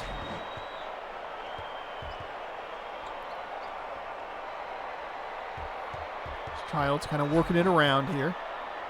Floats it over to Waiters. Waiters back to Childs. Oh, Wesley Sharp. Wesley stripped it. Sharp recovered. Patterson has it. Kind of a weird backwards pass there. Had to throw it forward because they were actually getting close to the 10-second, half-court violation. For some reason, I don't know why he threw it back. He had to take 2 steps forward and he was clear, and then he threw it back and his friend went, I gotta go. You have to go. Move the ball. 5 minutes gone here, first half. Game number 32 of this tournament. Game number 1 where my eye has been bothering me. Wesley to Childs. Childs into a double team, kicks to Todd. Todd has a little speed icon next to his name. They did not get a shot off. Just no situational awareness for these trees. Typically when the shot clock's going down, you want to put a shot up. Again, basic basketball. Don't know why I have to tell you this. Water. It's definitely Waters. I keep saying Waiters, but it's Waters. My apologies. And you, Stanford, owe me an apology for this terrible, terrible offense that you have. Turning the ball over, just stepping out of bounds, getting a shot clock violation. Watt going out of bounds.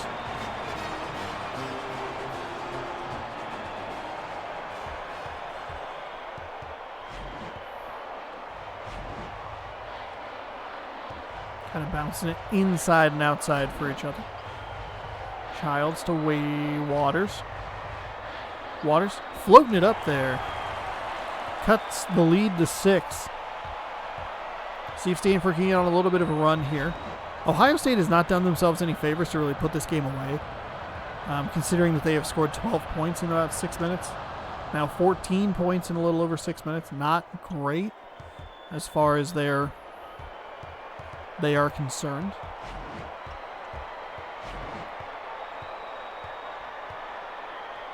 Kicks it over to Wesley. Wesley to Childs. Childs to Waters. Waters, not Waiters. Back to Childs. Nobody in the paint for either team. You didn't want that ball. He had no interest in getting that rebound. Honestly, no one really had any interest in getting that rebound. And honestly, neither team looks like they're that enthused to be in the tournament, so we should probably just cut them. Lot working against a double team here. Spin move. Looks like it was stripped. The shot ends up going up. It's blocked by Stanford.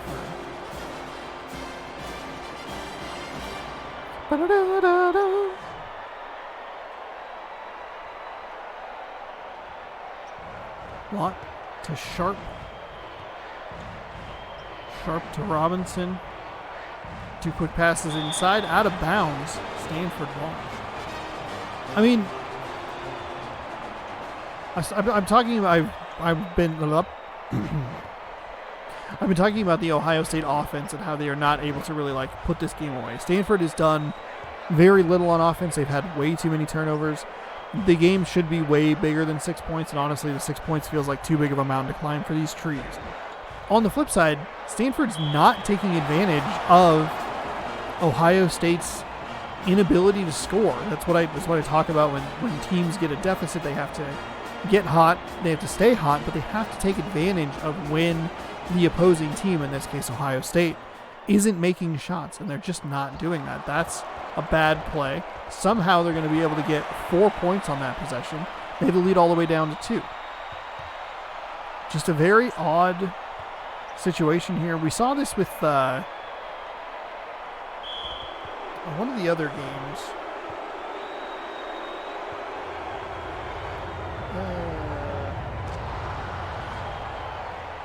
Marquette in Arizona State or the Ohio Georgetown game. I can't remember which one it was. Whichever game ended up at a 20-20 tie at halftime, where it's just not a whole lot is happening. We might be looking at a similar situation this time around. Childs fires over to Wesley on the other side. Tried to get through 2 defenders. You there to get the ball. Wesley there to get the ball after U gets rejected. They're best friends. Robinson steals it. Sharp comes away with it, fires ahead to Patterson. Patterson kicks it over to McFadden. McFadden emphatically slams it down. We have Waters bringing the ball up.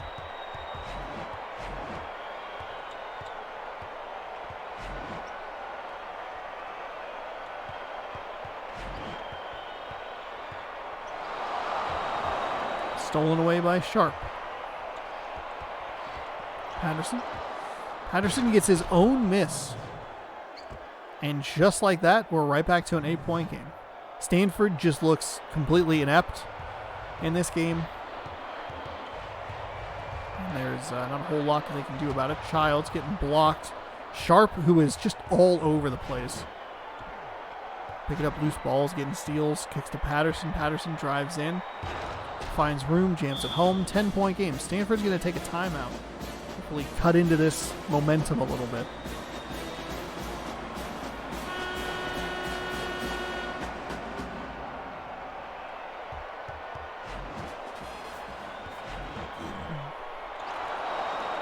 McFadden right at midcourt. Sharp, that's a 2 if it goes. It doesn't. Wesley kicks to Childs. Childs back over to Waters.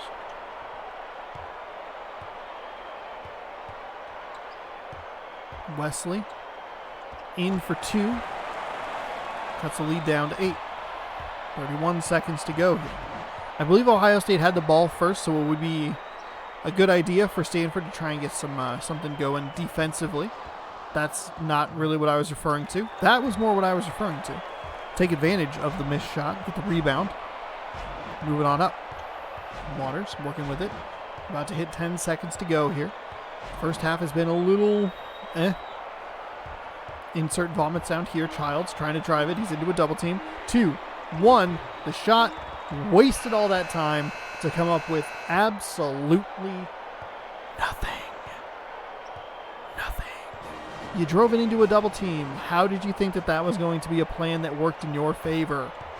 Find literally anyone else. Todd taking notes from his friend. Drive into a double team. Got it. It won't work. Disregard that note.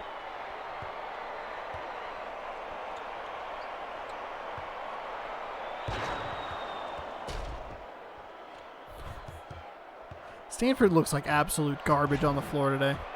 Just garbage.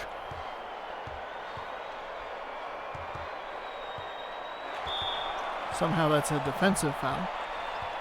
Just on the floor, so Jamal Patterson will pick up his first personal foul. Todd kind of trying to slide in there. Childs losing the ball. They keep losing the ball. They need to not eat Butterfingers in halftime.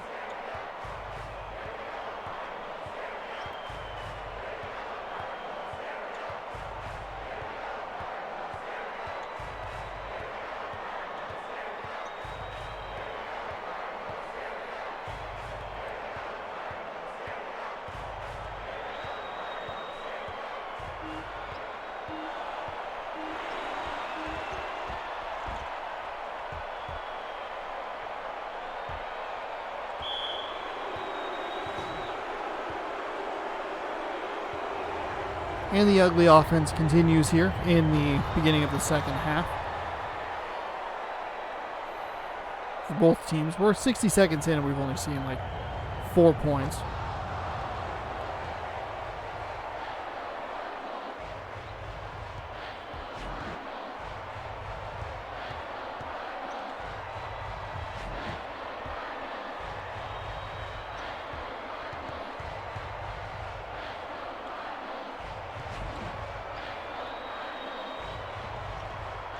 Wesley misses a shot there. There's nothing to commentate. They just keep missing shots. Garbage team 1 misses a shot. Garbage team 2 comes down the floor, misses a shot. Garbage team 1 gets the ball back. Somehow, no one decides to rebound the ball there. Childs spins around. Why are you spinning around like that? You don't have the finesse for fancy, Stanford. You have 16 points through 12 minutes of action. That is bad. Stop spinning and throwing the ball. It's like, I got swag, and it's like the coach is screaming on the sidelines, no, you don't! We're down by double digits! Get back to fundamentals! Stanford crowd quiet here as they are seeing their home team lose by 13 points, and yet another steal. Stanford ate every Butterfinger they could find, and just enjoyed them, honestly. Frankly, I'm sure they enjoyed them. Butterfinger, pretty good. Not good for basketball. Having Butterfingers for basketball, not good. Child's kind of trying to work around the outside here. Just not a whole lot going on. Waiters. I think maybe they're trying to set a bit of a high screen here. Instead of... That's 2 blocks. 2 blocks and a missed shot for that Stanford possession that started with a high screen that looked like he was trying to get around and like set him up like, hey, just go around me. We'll like try and get you in the lane. He threw it into a dude who got blocked. Then the loose ball got blocked, and then the other one missed the shot. Stanford needs to score some points. I'll put on some points there. They shouldn't only score 19 points. They should probably pretty easily eclipse that. But both of these teams feel like if they face literally any other team in the field, they would lose. But they just happen to be facing each other, which means that one of these garbage teams is going to move on to the next round. And not only that, but one of these garbage teams gets a home game. Into a double team, into our favorite spot on the floor. It's going to be a foul. Shot falls off the right iron. We'll go ahead and we'll tease you. We're going to look at the brackets when this is all done. We'll see what the standings are. I'm thinking that they're going to be the same. We might have seen some damage, though.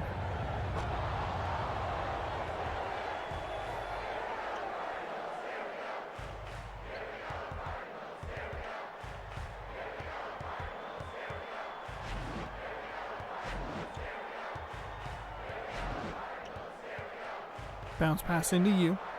You immediately blocked. Tried to do a little spin technique, just nothing going on there. Sharp to Patterson. Patterson off the left iron, no good. Lot there to put it back. Jams it home. They are on a run. They have a 17-point lead. Full momentum.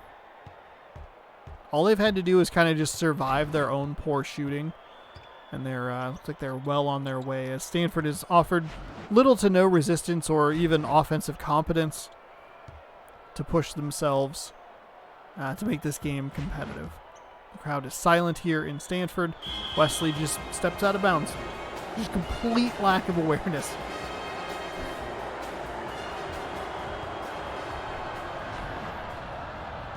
So let's see. While this game is kind of just going,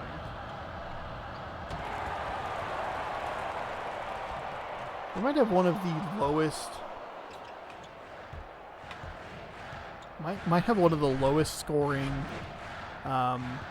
victorious teams in Ohio State.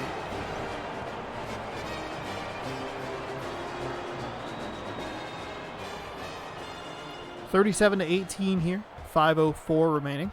Thematically appropriate that this game would end in a bit of a blowout, just because there have been so many blowouts. Flipped up and no good, just off the rim. Nothing doing. Patterson comes up the floor. Kicks it over to Sharp. Sharp inside Robinson. Just no one there. This game could be competitive. It really could be. If Stanford stopped making so many bonehead plays, turning the ball over, just stepping out of bounds, made any of their shots, we might have a competitive game here. But instead, we have a 21-point blowout with just a 3 to just shove their face in the loss.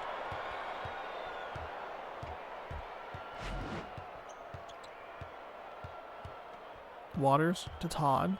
Todd finds a little room, gets the shoulder and the chest to the Buckeye. Backwards pass.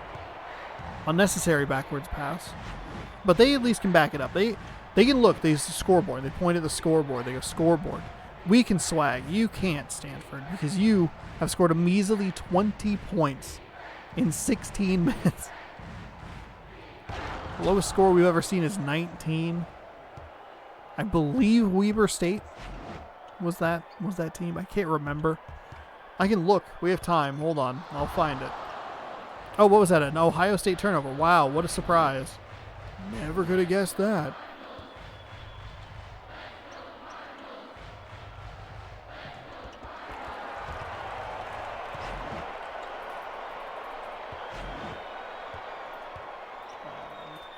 Challenge.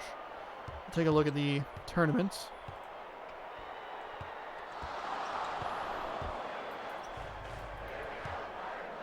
I can't find 19.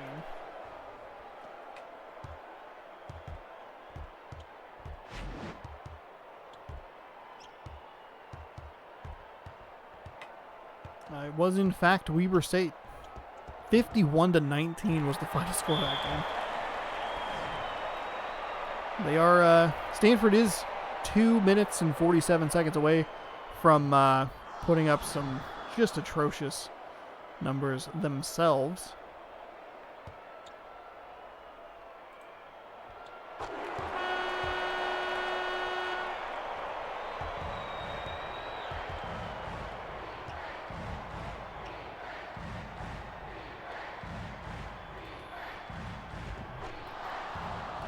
(45-21), and it all comes around in a circle here. Oh no, I've pulled a thread in my sock.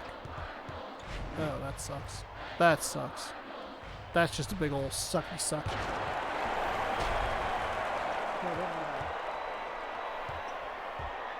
Don't do that. There we go. It has hopefully been fixed. Oh god, now it's all scrunched and weird. That's the most interesting thing that's happened during this game. I thought it was like a hair or something, so I just kept pulling on it. It's like, oh no, wait, that's my sock. It's getting tight around my toes. Ow, it hurts. There's the loss of blood. Oh no. 45-24 here.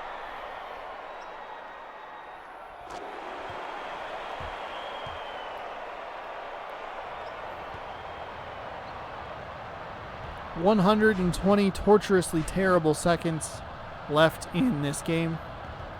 Get you all caught up on the brackets and set for round number 2 starting Thursday, 2 p.m. Pacific time. Or if you're watching this on YouTube, Saturday, 6 a.m. Pacific time. If you're enjoying it. Stanford had no interest in defending them. They just let that happen. No reason to get injured. Don't worry. Childs for 2. That shot was good. Closes the gap to 20.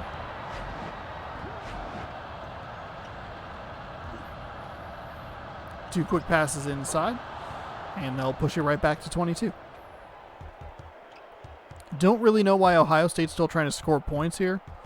They're up plenty. They could just burn this clock, get their guys out of there. Stolen. Who took it? Who took a timeout there? What?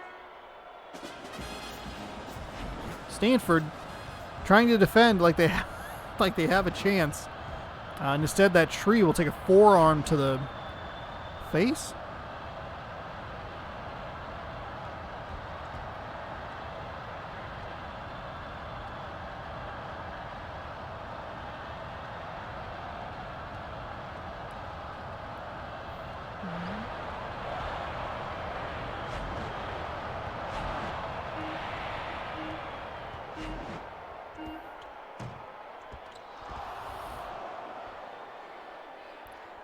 Why not? Why not? Just whatever. Just. Oh my goodness. They took just such an unnecessary 3 just to like not make the shot and like not make it worse. And they still got the offensive rebound. Goodbye, Stanford. You don't look like you ever even belonged in this tournament in the first place. We're gonna have to start working in like play-in tournaments.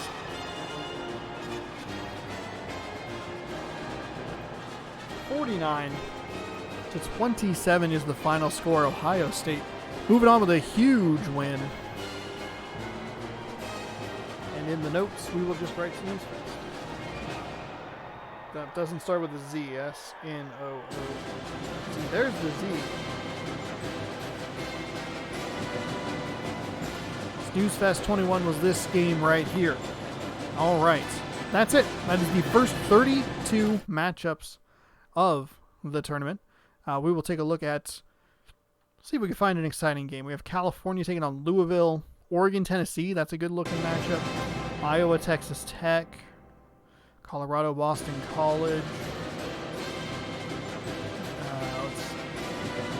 Gonzaga, Georgia Tech. Dayton and Syracuse. Dayton and Syracuse, arguably the most exciting looking matchup, as we have a wannabe superhero taking on an orange. That is actually, it looks like, oh, well, wait, 1, 2, 3, 4, 5, 6, 7, 8. I guess I should find something from the other one. Shoot, hold on. That's a good tease, but it's not a correct tease. We'll go the fan favorite. Oops. How about Tigers and Elephants?